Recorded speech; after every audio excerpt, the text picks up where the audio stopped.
अस्सलामुअलैकुम, मैं हूं डॉक्टर फिजा खान और मैं हूं पाकिस्तान। आज मैं भारत से मुखातिब हूं और मैं शुरू यहीं से करना चाहूंगी कि अबे जा, लड़ाई तेरे बस की नहीं है। दुनिया की तीसरी बड़ी फौज, चौथी बड़ी फजाई कुव्वत, 7 एटमी ताकतों में से एक, 1.5 अरब आबादी का मुल्क भारत 24 करोड़ आबादी वाले पाकिस्तान के साथ तो अकेला नहीं लड़ सका। एक दिन, सिर्फ एक दिन में तेरे गुरूर राफेल का सर नीचा क्या हुआ?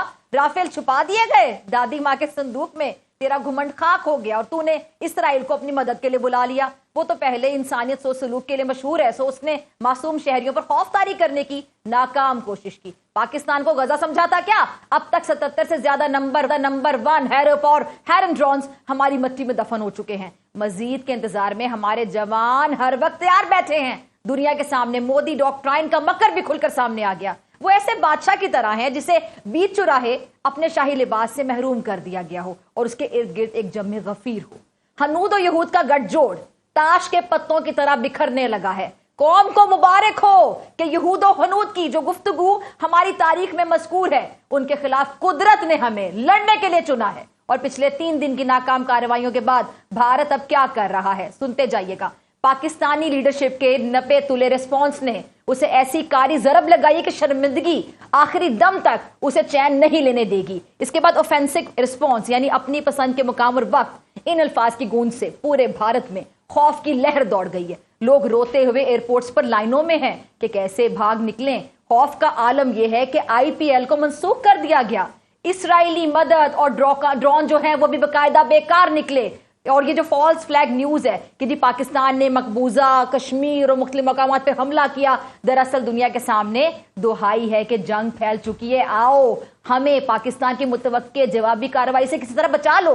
अच्छा, एक तरफ खिसियानी बिल्ली अब ना सिर्फ खंबा नोच रही बल्कि गला फाड़ कर दुनिया को मदद के लिए बुला रही है कि हमें बचा लो, और दूसरी तरफ भारतीय कौम को जंगी जो कहानियां हैं, वो फेक जो कहानियां हैं कामयाबियों की, वो सुनाकर वो जाली आप कह लें कि notion of victory Bharat create कर रहा है। अच्छा, भारतीय जो चैनल्स हैं और सोशल मीडिया है उस पर जो तमाशा रचाया जा रहा है वो ना सिर्फ सहाफत की तौहीन है बल्कि रियासती सतह पर झूठ को सच बनाकर पेश करने का इबरतनाक मुजाहिरा है। एक तरफ दावा किया गया कि इंडियन जो नेवी है उसने कराची बंदरगाह पर हमला करके पाकिस्तान के बहरी जहाज तबाह कर दिए, और दूसरी तरफ फेक वीडियोस और ये जो हैक शुदा अकाउंट्स हैं, फर्जी बयानात का सहारा लेकर आलमी बिरादरी के सामने पाकिस्तान को शिकस्त खुर्द और बेबस जाहिर करने की मजमूम कोशिश भी की गई है। भारतीय मीडिया ने जंग का मसनूई आर्टिफिशियल माहौल बनाकर अपनी कौम को फरेब में रखा हुआ है। पुलवामा हमले के बाद भी ऐसी झूठी वीडियोस, जाली तस्वीर और गैर मुसद्दिका दावे गर्दिश में आए थे, लेकिन हालिया मिसाल ने तमाम हदें पार कर दी। अब जंग भी फेक है, विक्ट्री भी फेक है और सहाफत भी फेक है। अरे मोदी, तुम क्या समझे पाकिस्तानी माओ ने बांझ औलादे जन्ना शुरू कर दी हैं? क्या हमारे बॉर्डर को क्रॉस करना और अवाम को खौफजदा करना बेमायनी होगा? हरगिज नहीं। क्या तूने सुना है कि कितनी रेजोल्यूट एश्योरेंस के साथ टॉप लीडरशिप ने कौम को यकीन दिलाया कि जवाब तो जरूर आएगा, अब इंतजार कर। और हर लम्हे आने वाले खौफ से पिघल के जवाब आया चाहता है। जी तो नाजरीन, इस बारे में बात करने के लिए मेरे साथ इस्लामाबाद स्टूडियोज में मौजूद हैं अब्दुल्ला हमीद गुल साहब। किसी तारुफ के मोहताज नहीं, एक से ज्यादा तारुफ हैं अब्दुल्ला भाई आपके, कितने तारुफ करवाऊं। और सबसे बड़ा तारुफ तो ये कि जब आप बात करते हैं खुल के एक मुहिब्बे वतन पाकिस्तानी बन के, तो इंडिया को बड़ी चुभती है वो बात। तो ये जो अभी ये वहां पे झूठा प्रोपेगेंडा चल रहा है, झूठी खबरें, फेक न्यूज, प्रोपेगेंडा बनाने की फैक्ट्री बन चुके हैं इंडियन मीडिया भी। तो क्या समझ आती है आपको? अब इनकी जो जगहसाई भी हो रही है, इनको शर्म नहीं आती? वैसे मेरे ख्याल से नहीं आती। बिस्मिल्लाहिर्रहमानिर्रहीम। डॉक्टर फिजा, बहुत बहुत शुक्रिया आपका, बड़ी मेहरबानी। आजकल के दिनों में स्टूडियो जाना मुश्किल होता है क्योंकि जाहिर है बहुत सारी जिम्मेदारियां हैं, लेकिन बहुत शुक्रिया आप तशरीफ लाए। नहीं, आपके स्टूडियो तो आना है ना, क्योंकि ये आपका और मेरा जो कॉम्बिनेशन है ये मोदी सरकार को बड़ी तकलीफ होती है और बड़ा मज़ा आता है जब दुश्मन सड़ता है ना, तो मुझे बड़ा अच्छा लगता है। जहाँ तक ताल्लुक़ है शर्म वरम, नहीं शर्म वगैरह तो नहीं, वो भारत के लिए ऐसी चीज़ कोई भी नहीं है। बेशर्म लोग हैं, बेहया लोग हैं। आप देख लें, मादर पिदर आज़ादी उनके चल रही है, उनके मुल्क में जिस किस्म की शर्मसार हरकतें हो रही हैं, चलती गाड़ियों के अंदर ख़वातीन के साथ इज्तिमाई आबरूरेज़ी हो जाती है, नई दिल्ली के अंदर, कहीं और नहीं। तो ये आप भारत को शर्म वरम को बात को छोड़ दें। झूठ जो है उनकी बुनियाद है, और ये डिसेप्शन जो है ये उनकी चाणक्य पॉलिसी का हिस्सा है। अर्थशास्त्र जो है उसके अंदर बाकायदा इसके ऊपर कई पन्ने लिखे गए हैं, और चाणक्य का पैरोकार है नरेंद्र मोदी, उसी के नक्शे कदम पे चल रहा है। वो एग्जैक्टली वही चल रहा है। और लेकिन चाणक्य में तो शायद अकल हो, नरेंद्र मोदी में तो नहीं है ना।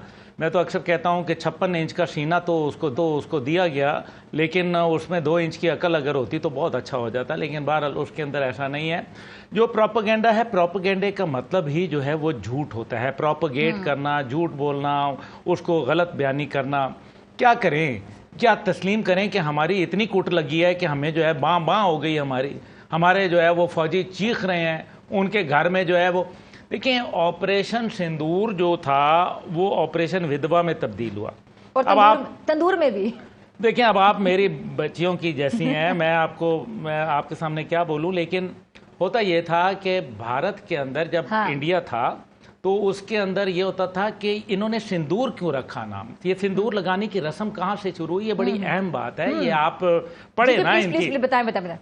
सिंदूर इसलिए लगाना शुरू हुआ क्योंकि जब भारत के ऊपर हमला किया जाता था गैर मुमालिक की जानिब से, तो वो इनकी औरतें उठा के ले जाया करते थे और उनको बेच दिया करते थे जो है मुख्तलिफ मंडियों के अंदर, अब उसमें काम करवाने के लिए, दीगर चीज़ों के लिए, तो जिसको कहते हैं लेबर वर्क के लिए। तो इन्होंने फिर शोर मचाया जब काफ़ी सारा ये काम शुरू हुआ। हर बार जो आता था, कोई हमला करता था, वो औरतें साथ ले जाता था। इन्होंने फिर वो कहा कि उनके सामने हाथ बांधे और खड़े हो गए जनाब सारे पंडित, और उन्होंने कहा जनाब मेहरबानी करो, हमारी शादीशुदा औरतों को तो कम से कम छोड़ दिया करो, जो उनके बच्चे भी हैं, उनकी जिम्मेदारियां हैं, उनके ऐसे तो ये जुल्म ना करें। तो उन्होंने कहा भाई हमें कैसे पता चलेगा कि ये शादीशुदा है। तो उन्होंने कहा जी अच्छा फिर हम ऐसा करेंगे, इनके जिसकी मांग में सिंदूर लगा होगा वो जो है वो औरत जो है वो शादीशुदा होगी, और जिसके सिंदूर नहीं लगा हुआ उस को बेशक आप ले जाएं। अगर कोई हिंदू मुझे इस बात पे चैलेंज करना चाहता है तो पूरा इंडिया समेत नरेंद्र मोदी के आए मुझे चैलेंज करे कि मैं ये गलत बात कर रहा हूँ। आए, फिर मैं उसको बताऊंगा कि कौन सी जगह आपने क्या लिखा हुआ है, वैद के अंदर क्या लिखा हुआ है, बाकी चीजों के अंदर क्या लिखा है, ये बातें हमें ना बताएं। तो ऑपरेशन सिंदूर जो था वो तो ऑपरेशन विधवा में तब्दील हो गया। अब वो रो रहे हैं, पीट रहे हैं। जो मॉन्डे अखबार है, फ्रांस का इतना बड़ा अखबार है, वो खुद ये कह रहा है कि 3 राफेल जहाज गिरे हैं और वो परेशान है। राफेल बनाने वाली कंपनी परेशान है। बरतानिया का आज अखबार में जदीद तरीन महंगा तरीन तेरा जो कि $300 मिलियन का एक तैयारा पड़ है, देखें तो वो गिर गया क्योंकि नाड़ी पायलट बैठा हुआ था ना अंदर। नहीं, पायलट भी फ्रांस से बनवा लेते, कोई फ्रांस से को ट्रेनिंग करवा लेते पायलट को भी, या हमसे ट्रेनिंग के लिए भेज दे अपने पायलट, हम ट्रेनिंग देते हैं। भेजा था ना, ट्रेनिंग कराने भेजा था इंडियन एयरफोर्स एकेडमी में, लेकिन वहां असल में खोता रेडी पे ट्रेनिंग होती है, जहाजों में थोड़ी ट्रेनिंग होती है। अब कैसी बातें करती हैं। इनको जरा इंग्लिश में बता दे, वहां इंग्लिश बहुत चलती है ना, तो इनको गोरों का भी कॉम्प्लेक्स है ना। वो जो ब्रिटिश राज रहा है, donkey cart training on donkey cart तो उसके अंदर आप ट्रेनिंग कराएंगे तो फिर यही नतीजे निकलेंगे। S-400 क्या राफेल बुरा जहाज है? तो नहीं, ऐसी बात नहीं है, राफेल जहाज बुरा नहीं है, लेटेस्ट टेक्नोलॉजी का जहाज है, महंगा तरीन जहाज है, 5 जनरेशन का जहाज है भाई, मामूली बात नहीं है। उसमें जाहिर है ऐसे मुफ्त तो नहीं उन्होंने दिया, इतना महंगा जहाज है। देखे ना, इसकी तो वो एग्जांपल होगी ना कि अब सारी बातें, फनी बातें भी याद आ रही, क्या करें, वो मीम्स भी बन रही हैं, ये हमें डरा रहे हैं जंग से। हमारे यहाँ तो देखो लोग चिल हैं, कोई टेंशन नहीं है।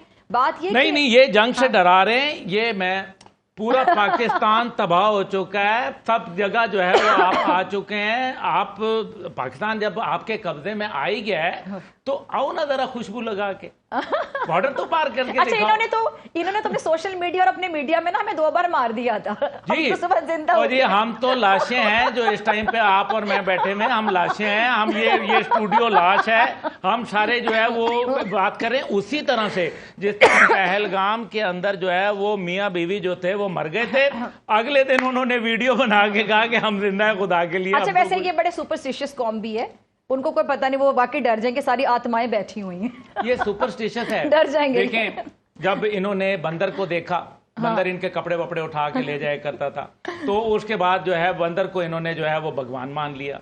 फिर उसके बाद जो है वो, अब मैं नहीं बात करना चाहता, हमारे जो है ज़ाहिर है अब, लेकिन इन्होंने हाथी को देखा, हाथी बड़ा ताकतवर था, इन्होंने उसको गणेश भगवान मान लिया। इन्होंने चूहे को, कहीं चूहे ने इनको आके जो है वो कुतर लिया, उन्होंने कहा कि जी चूहा भी भगवान है। 29,000 मज़ाहिब हैं भारत के अंदर, सिर्फ हिंदू मत के अंदर 29,000।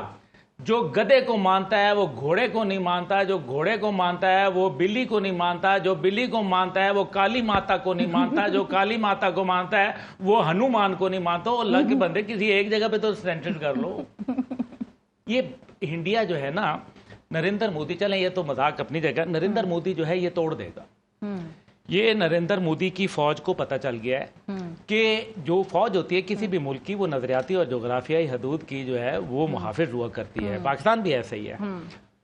जब उनको पहली दफा ये एहसास हो गया है कि नरेंद्र मोदी जो है नजरियाती तौर पे भी भारत को हिंदुत्व की तरफ ले गया है, जबकि भारत सेकुलर और लिबरल लेकिन वो सेकुलर का दावा रह गया ना। जिस आदमी ने कत्ल किया गांधी को, और जिसको बापू वो कहते हैं, बापू को कत्ल करने वाला जो है नथुराम गॉडसे जो है वो आज इनका हीरो बन गया है आरएसएस का।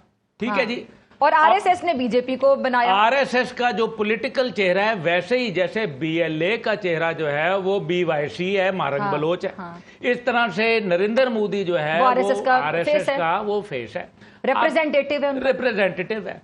अब इंडियन फौज ये कह रही है बगावत जो उनके मुल्क में हो रही है, फौज के अंदर आए दिन जो फौजी बाहर निकल रहे हैं, वो general DS Rana defence intelligence agency का सरबराह था, ठीक, लेफ्टिनेंट जनरल। उसने, अब मैं क्या बोलूं कि वो आईएसआई का एजेंट था। आईएसआई का एजेंट था तभी तो रॉ के सारे सीक्रेट डॉक्यूमेंट जो उसके पर्सनल कस्टडी में थे वो उसने पाकिस्तान भिजवा दिए। तो भाई लोग, हमारा मारखोर बड़ा जालिम है। ये मारखोर जो है ना ये वहां पहुंच गया, और अभी मारखोर बहुत जगह और बैठा हुआ है। मोदी जी इंतजार करना, ऐसा ना हो किसी दिन ਤੁਹਾਨੂੰ ही टक्कर लग जाए। अच्छा अब्दुल्ला भाई, हमारे तो ये जो तैयारे हैं जिन्होंने इनकी दुर्गत बना दी, अब देखिए इनकी कितनी जगहसाई हो रही है। वो फ्रांस वाले भी सर पकड़ के बैठ गए हैं, आलमी जरीदे तक लिखने पर आ गए कि भाई राफेल उन्होंने गिरा दिया। चले MiG-21 तो पुराने तैयारे थे, जदीद टेक्नोलॉजी नहीं थी, वो ख़राब भी थे, उन पे पैसा खर्चने की ज़रूरत थी, उनको सही करने की ज़रूरत थी। अब राफेल को भी गिरा दें तो मेरे जहन में वो एग्जांपल आई थी, फिर वो फ़नी चीज़ें जहन में आ जाती हैं कि अब एक रिक्शा ड्राइवर है, वो आप पंजाब साइड पे कभी गए, हमारे लाहौर में बड़े रिक्शा चलते हैं ना, ये रावलपिंडी साइड पे शायद चलते होंगे, इस्लामाबाद में तो नहीं चलते ना। अब वो रिक्शे तो बाबुओं के शहर है। अब वो रिक्शा जब चलता है तो वो रिक्शा ड्राइवर अक्सर, जब लाहौर में ट्रैफिक भी बहुत होती है, तो अगर जो लोग गाड़ी चलाते हैं तो उनको पता है कि बड़े शहरों में जब गाड़ी चला रहे होते हैं आप तो बड़ा पैनिक हो रहा होता है। रिक्शा ड्राइवर्स ना इधर सज्जी दिखा के खब्बी मार लेते हैं, खब्बी दिखा के सज्जी मार लेते हैं। तो जो रिक्शा ड्राइवर को अगर आप कभी लैंड क्रूजर की चाबी दे दें या किसी अच्छी गाड़ी की चाबी दे दें तो वो फिर रिक्शे की तरह चलाएगा। ये वही एग्जाम्पल है कि इनका जो पायलट अगर आप बिठा देंगे, जो इंडियन एयरफोर्स से ट्रेनिंग शुदा होगा, प्याला आ गया है, वो राफेल को भी रिक्शे की तरह चलाएगा। तो ये S-400 का कसूर नहीं था। हाँ। तो भारतीय फौज जो है उसमें बगावत इसलिए हो रही है कि वो ये देख रहे हैं कि ये एक तीसरे पार्टीशन की तरफ लेके जा रहा है, एक दफा तीसरा बंटवारा होने जा रहा है, इंडिया के टुकड़े हो रहे हैं, लेकिन इस बार ज्यादा होंगे। अब BLA इन्होंने बनाई, अभी इनको कश्मीर लिबरेशन आर्मी का इंतजार करना चाहिए, पंजाब लिबरेशन आर्मी का इंतजार करना चाहिए, इनको नागालैंड लिबरेशन आर्मी का इंतजार करना चाहिए, इनको नक्सल लिबरेशन आर्मी का इंतजार करना पड़ेगा, इनको अभी बहुत सारी चीजों का इंतजार करना पड़ेगा, क्योंकि बहुत सी तहरीकें हैं वहां पे। We will surprise you. We promised you. We will surprise you, and we will cause pain to you, because we are a nation which refuses to surrender. हम हथियार डालना चाहते ही नहीं है, and we are going to make a policy. We have already made a policy on the, fear is no policy for Pakistan and surrender is not an option for Pakistan. Pakistan will exist, Pakistan must exist, and Pakistan inshallah ta'ala will exist, and we will also, territorial expansion of Pakistan will also take place. You're talking about Akhand Bharat, we are talking about Greater Pakistan. Come on, we are challenging you. वो ये नहीं कहेंगे कि challenge accepted. ये उन्होंने तो हमें मार दिया हुआ पहले। You cannot expect this from them कि वो कहने कि challenge accepted sir. आज आप देखें कितने वैसे उन्होंने बड़ी बात की है, ये इंडियन इंटेलिजेंस की और इंडियन हुकूमत की मैं बात मानता हूं, उनको सलाम है दोनों हाथों से मेरा। उन्होंने कहा है कि नेवल शिप्स जो हैं वो लाहौर में हैं। कितना बड़ी, हमें खुद नहीं पता था कि नेवी के शिप जो हैं वो लाहौर पहुंच गए। हो समुंदर लग गया है लाहौर के अंदर। सर भाई अब्दुल्ला भाई एक्चुअली 1965 से ना इनके सर पे लाहौर सवार है। लाहौर के जिम खाना में इन्होंने जो नाश्ता करना था ना, वो ख्वाब इनका आज तक अधूरा है। चाय पीने आए थे ना, इनको ख्वाब में लाहौर नजर आता रहता है ना, जिम खाना नजर आता रहता है। जब चाय पीने आते हैं कुछ ना कुछ दे जाते हैं। पिछली दफा चाय पीने जिम खाना में आए, अपने 4 स्टार जनरल की जीप छोड़ गए, और लास्ट एक बार आए तो वो जहाज छोड़ गए। नहीं तो इस बार वो मूंछों वाला बंदर जो नीचे गिरा था उसको जाके मेडल पहना दिया। अच्छा IQ लेवल चेक करें आप, उसने एक कि वो जगह नीचे गिरा, उसकी दुर्गत बनी, उसको अच्छी तरह से मारा कुटा, पाकिस्तानी फौज ने बचा लिया उसको। हमने जज्बा खैर से गाली के तहत ये कहते हैं बड़ा देश तो हम है, रकबे में इनसे छोटे होंगे, पॉपुलेशन हमारी इनसे कम होगी, लेकिन हमारा ज़र्फ इनसे बहुत बड़ा। अभी भी देख लें कि वॉर स्ट्रेटेजी रूल्स हमें इनसे ज्यादा पता है। हम इनको घुस के मार सकते थे इनके घर में, लेकिन हम अभी भी प्रॉपर एक बड़े लेवल पे वॉर स्ट्रेटेजी प्लान के तहत इनको जवाब देंगे। देखें डॉक्टर फिजा, बात यह है कि इस टाइम क्योंकि ये तो पागल है, जुनूनी है इंडियंस। कर क्यों रहा है भारत, ये कर क्यों रहा है भारत? अगर ये नहीं करेगा तो डिसइंटीग्रेट हो जाएगा, टुकड़े हो जाएंगे। देखें दलितों के अंदर जो है वो इसको हरिजन बोला था। भाग के गया था गांधी, जब वो कायदे आजम ने डॉक्टर उम्मेडकर को कहा था कि आप ज्वाइन कर लें, तो ये भागा गया उनके पास गांधी और कहा कि जनाब वो आपको मैं हरिजन कहता हूं, यानी कि हरि का जनवा। उसके बाद उन्होंने इसको गाली समझ लिया हरिजन होना, अब वो अपने आप को दलित कहलाते हैं। अब दलित जो हैं दुनिया के अंदर, आप कमाल करती हैं कि आजकल की दुनिया में छूने वाला, अगर मैंने प्याली छू दी तो हो ये धर्म भ्रष्ट हो गया, मैं तो ये प्याली ये तो छूत हो गया। कमाल है।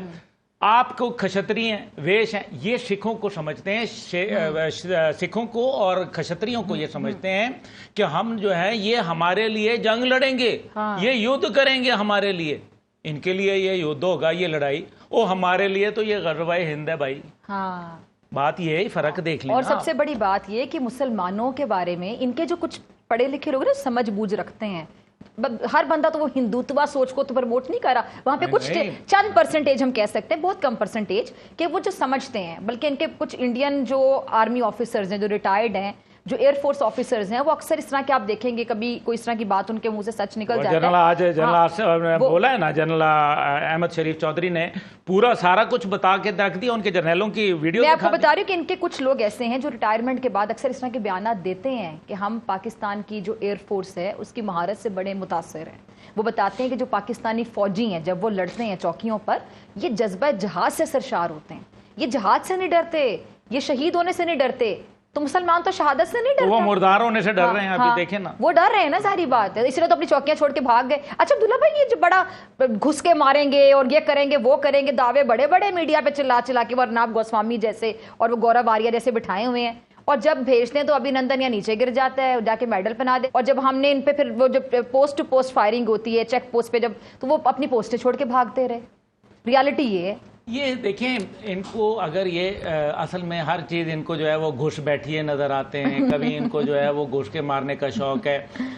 फ़िलहाल तो पाकिस्तान ने मारा है, 5 जहाज़ जो है ना वो इनके घुस के हमने मार के गिरा के, इन्हीं के जगह पे वो नापाक जो जहाज़ थे वो वहीं फेंक के आ गए हैं। 12 ब्रिगेड हेडक्वार्टर में घुस के मारा, इनका ब्रिगेडियर समेत जो है 50 के करीब सोल्जर जो है वो वहाँ जहन्नम वासिल हुए हैं। उनकी लाशों पे अभी भी जो है वो अंगारे बनी हुई हैं, क्योंकि आग की तपिश इतनी है। और अभी जो धनाधन हो रही है कश्मीर के अंदर, जो इस टाइम पे LOC के ऊपर पाकिस्तान काम कर रहा है, दिखा हम कुछ रहे हैं, करना हमने कुछ और है। जो तुम सोचते हो, जहां तुम्हारी सोच खत्म होती है, हमारी शुरू होती उधर है। से ISI की शुरू होती है। वाह, क्या यही प्रॉब्लम और है। सबसे बड़ी बात, इनको शायद ये नहीं पता, बार बार ये चिल्ला रहे ना हमें जवाब उस तरह नहीं दिया, क्या करेंगे बताएंगे। भाई अक्लमंद बंदा कभी अपना नेक्स्ट प्लान बताता है? हम तो कभी ना बताएंगे। हमने तो बता दिया।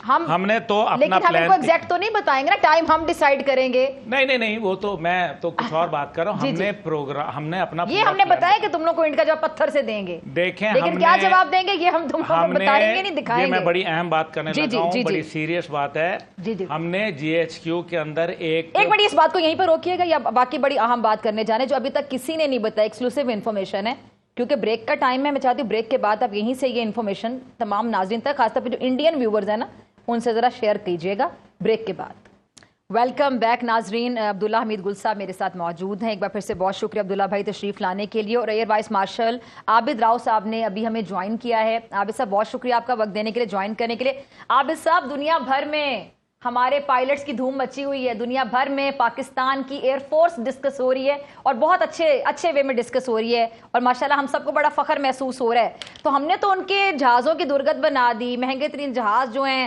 वो बनाने वाली कंपनी राफेल कंपनी जो भी परेशान हो गई कि हमने क्या जहाज बनाए थे लेटेस्ट टेक्नोलॉजी बना के साथ, और इन्होंने वो भी गिरा दिए। हमने तो पैरालाइज कर दिया इनके जहाजों को, इनके जहाज अब उड़ नहीं पा रहे, फजा में ग्राउंडेड हैं और अभी ड्रोन भेजने पर आ गए हैं। तो आप कैसा महसूस कर रहे हैं? पाकिस्तान की जो एयरफोर्स है, हमारे जो तैयारे हैं, हमारे जो पायलट्स हैं, उनकी महारत, उनकी सुपीरियोरिटी और जो महारत है पूरी दुनिया ने अब देख ली। देखिए फिजा, सबसे पहले तो मैं अल्लाह का शुक्र अदा करूंगा कि ये उसका करम है कि हमारा भरम रह जाता है। अब मैं आपको बात दूं, ये आज की बात नहीं है। 1948 में हमारा एक ट्रांसपोर्ट एयरक्राफ्ट डकोटा श्रीनगर में इंडियन फाइटर्स के हाथ चढ़ गया था, लेकिन वो लड़ता सेफली वापस आ गया था। हाँ। उस वक्त वो स्क्वाड लीडर डोगर थे, उनको सारा जरूरत मिला कि उन्होंने 4 भारतीय फाइटर्स को एक ट्रांसपोर्ट जहाज ने लड़ते लड़ते अपने आप को बचाया और खैरियत से वापस आ गया था।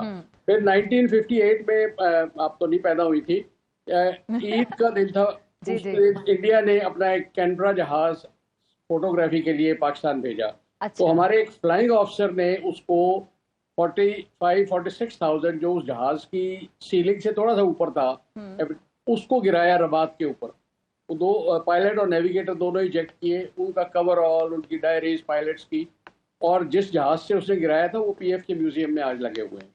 तो फिर 65 वॉर आई, फिर 71 आई, फिर अल्लाह ने राशिद मिन्हास को इस मुल्क में पैदा किया। उसने बंगाली को भी भागने नहीं दिया, वो इंडिया जा रहा था। तो एक तो ट्रेनिंग डॉक्ट्रिन का इसका मैं सारा सेरा नूर खान और अख्तर खान के सर पे डालूंगा, जिन्होंने शुरू में ही जो ट्रेनिंग डॉक्ट्रिन बनाई वो ये थी कि हमारे हर पायलट ने जो है ना कम अज कम 3 इंडियन जहाज़ों से लड़ने के लिए आपने ट्रेन करना है, तो आउट नंबर्ड आपने लड़ना है। फिर दूसरी चीज़ जो थी वो जहाज़ों पे थी कि एक जहाज़ से जितना इंडिया काम लेगा जंग में, हमने उससे 3 गुना काम लेना है, कि एक मिशन की बजाय वो 3-4 मिशन करेगा। तो हमने एक एक्सरसाइज 74 में डिज़ाइन की थी, फ्लैट आउट जिसे कहते हैं। तो उसमें एक सेट ऑफ पायलट्स और जहाज़ जो हैं they have to fly maximum number of missions. तो ये एक वो ट्रेनिंग डॉक्ट्रिन का हिस्सा है। तो इसमें जो दूसरी चीज़ अब जो नई आ गई है, मतलब मेरे रिटायर होने के बाद जो टेक्नोलॉजी आई है वो इतनी ज़बरदस्त है कि उसमें हमारे पास एयरबोर्न अर्ली वार्निंग सिस्टम्स आ गए हैं, हमारे पास जैमिंग सिस्टम्स आ गए हैं, ग्राउंड बेस्ड भी हैं, एयरबोर्न। तो उनकी इंटीग्रेशन जो है ना, उसके लिए हमने पाकिस्तान एयरफोर्स का सेंटर ऑफ एक्सीलेंस बनाया है, जहाँ पे 24 घंटे वो यही टैक्टिक्स जो है ना उनको डिवाइस करते हैं कि इलेक्ट्रॉनिक वॉरफेयर में आपने जैमिंग करनी है, रेडियो की, रेडार की या नेविगेशन सिस्टम की, तो उनकी टाइमिंग क्या होगी, किस फेज ऑफ फ्लाइट में इनको जैम किया जाएगा। तो एयरफोर्स तो वो नहीं है जो मतलब मैंने भी रिटायर होने से पहले देखी थी, इट्स ए न्यू एयरफोर्स। और हमारे प्रेजेंट चीफ ने तो माशाल्लाह वाकई कमाल कर दिया है। उन्होंने सारा जोर अपना इस टेन्योर में अपने वो टेक्नोलॉजी लाने पे और integration of different systems, air defence system जो हैं वो हवाई जहाज़ के साथ इनके डेटा लिंक्स हैं कि जो एक जहाज़ की रेडार पिक्चर उसके अंदर है वो you can transfer to any aircraft flying in the area at any distance. तो उनकी इंटीग्रेशन एक्चुअली एक चीज़ है जिसने हमें इन दोनों में 2019 में और अब सुरखरू किया है। और उन्होंने भी अपने मीटियोर फायर किए हैं, जो इसका एक बहुत पोटेंट वेपन है राफेल का, वो फायर किया है, उसकी भी 150 किलोमीटर रेंज है।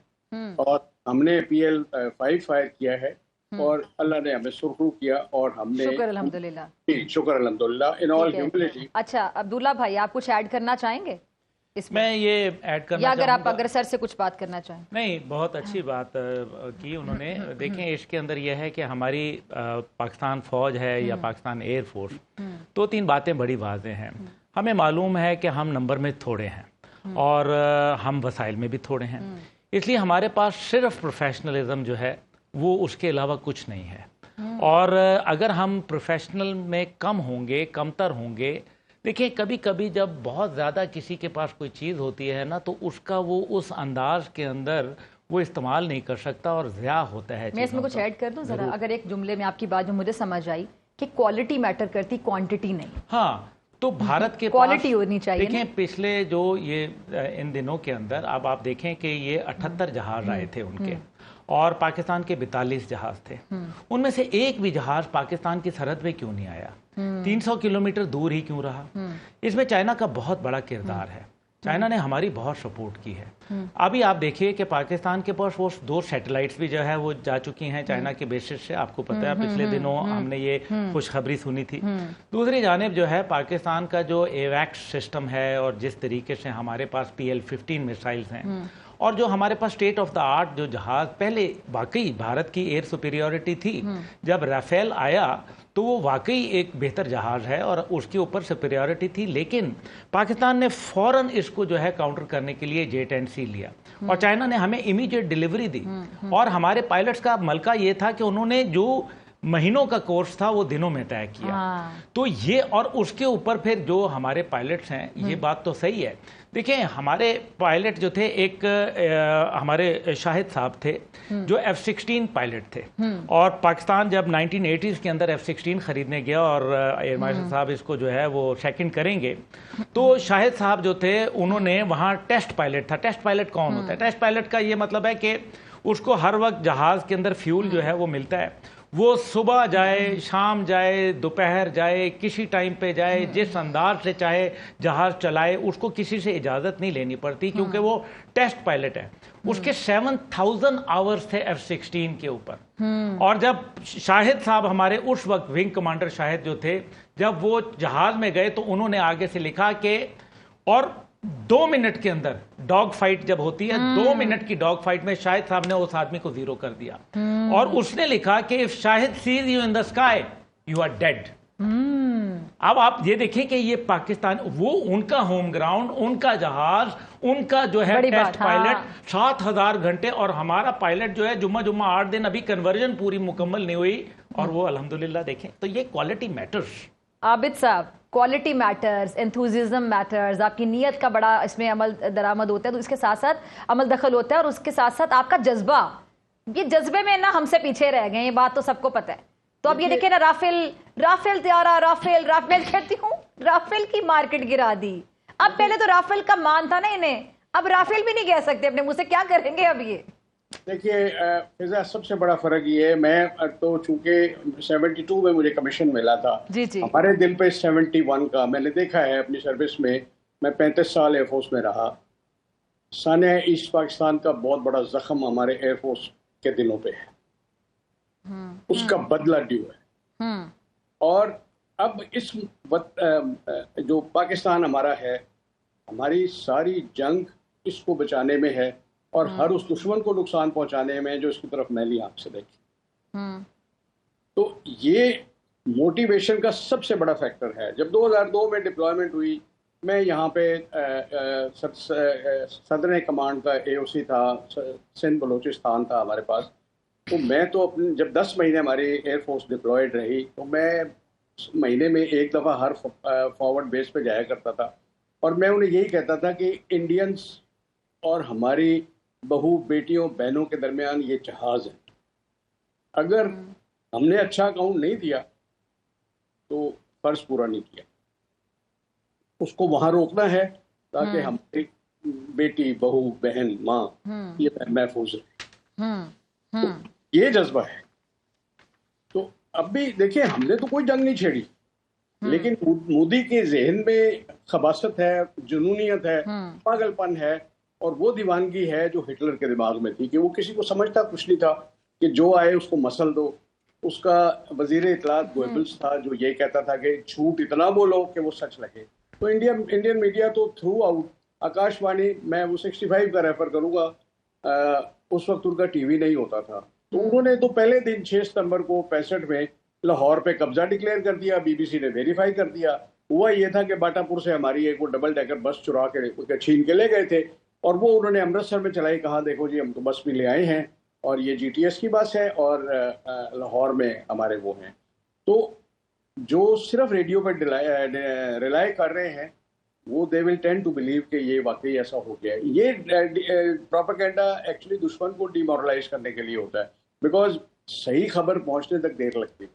और जंग में तो कहते हैं कि पहली कैजुअलिटी ही सच्चाई की होती है। तो फिर वो भी मुहावरा है कि everything is fair in love and war, but ये गलत है। ये मतलब एकेडमिकली शायद अच्छा लगे कानों को, लेकिन ये प्रैक्टिकली गलत।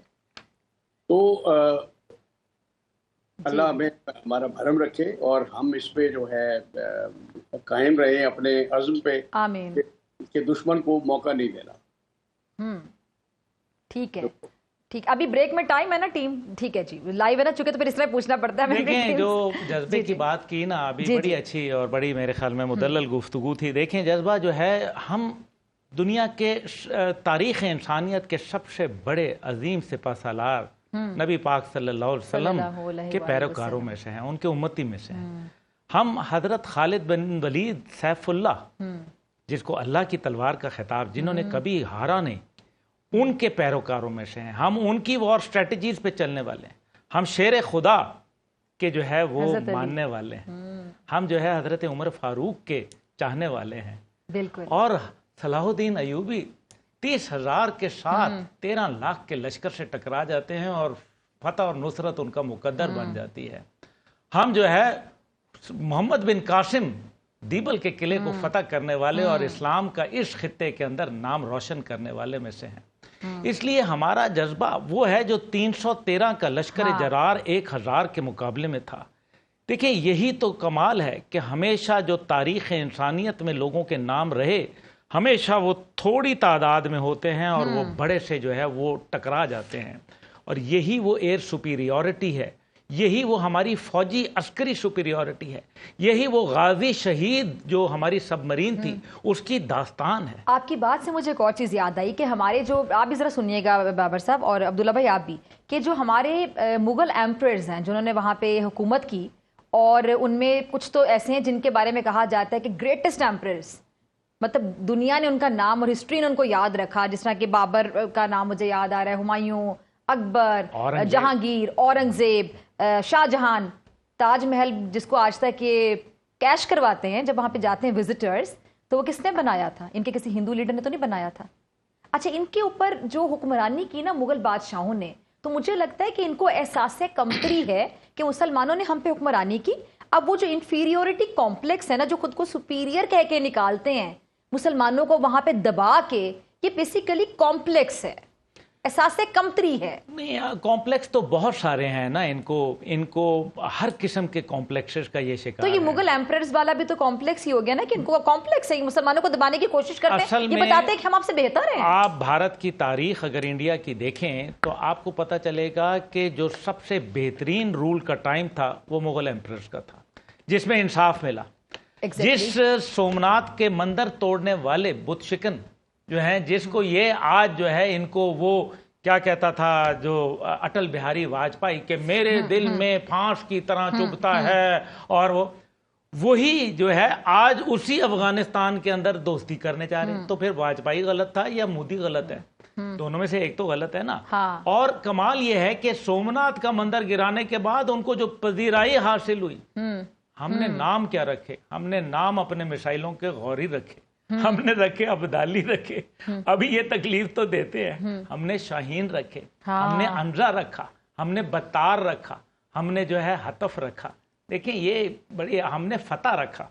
देखिए नाम कितना खूबसूरत है। हाँ, और वहां पे आपको पता है, वहां पे जो कॉम्प्लेक्स की बात कर रही है, बड़ा सब्जेक्ट है। वहां पे जो नाम इस तरह के रखे जाते हैं ना, जो माजी में हिस्ट्री में जिन्होंने इन पे हुक्मरानी की, तो उनको इतना कॉम्प्लेक्स है, उन नामों के पीछे पड़ जाते हैं, इनसे नाम बर्दाश्त नहीं हो रहे। हमारी पाकिस्तान फौज की, पाकिस्तान नेवी की, पाकिस्तान आर्मी की किसी भी सेटअप को, किसी भी बटालियन को, किसी भी विंग को, किसी भी जो फ्रिगेट को आप देखें, वहाँ अल्लाह के नामों से, कुरान मजीद और सिर्फ अहादीस मुबारका से जो है वो लिखा हुआ नजर आता है। हमारा नारा ही ईमान जहाद फी सबीलिल्लाह है। हम सिर्फ फौजी थोड़ी हैं, हम तो जहादी भी हैं।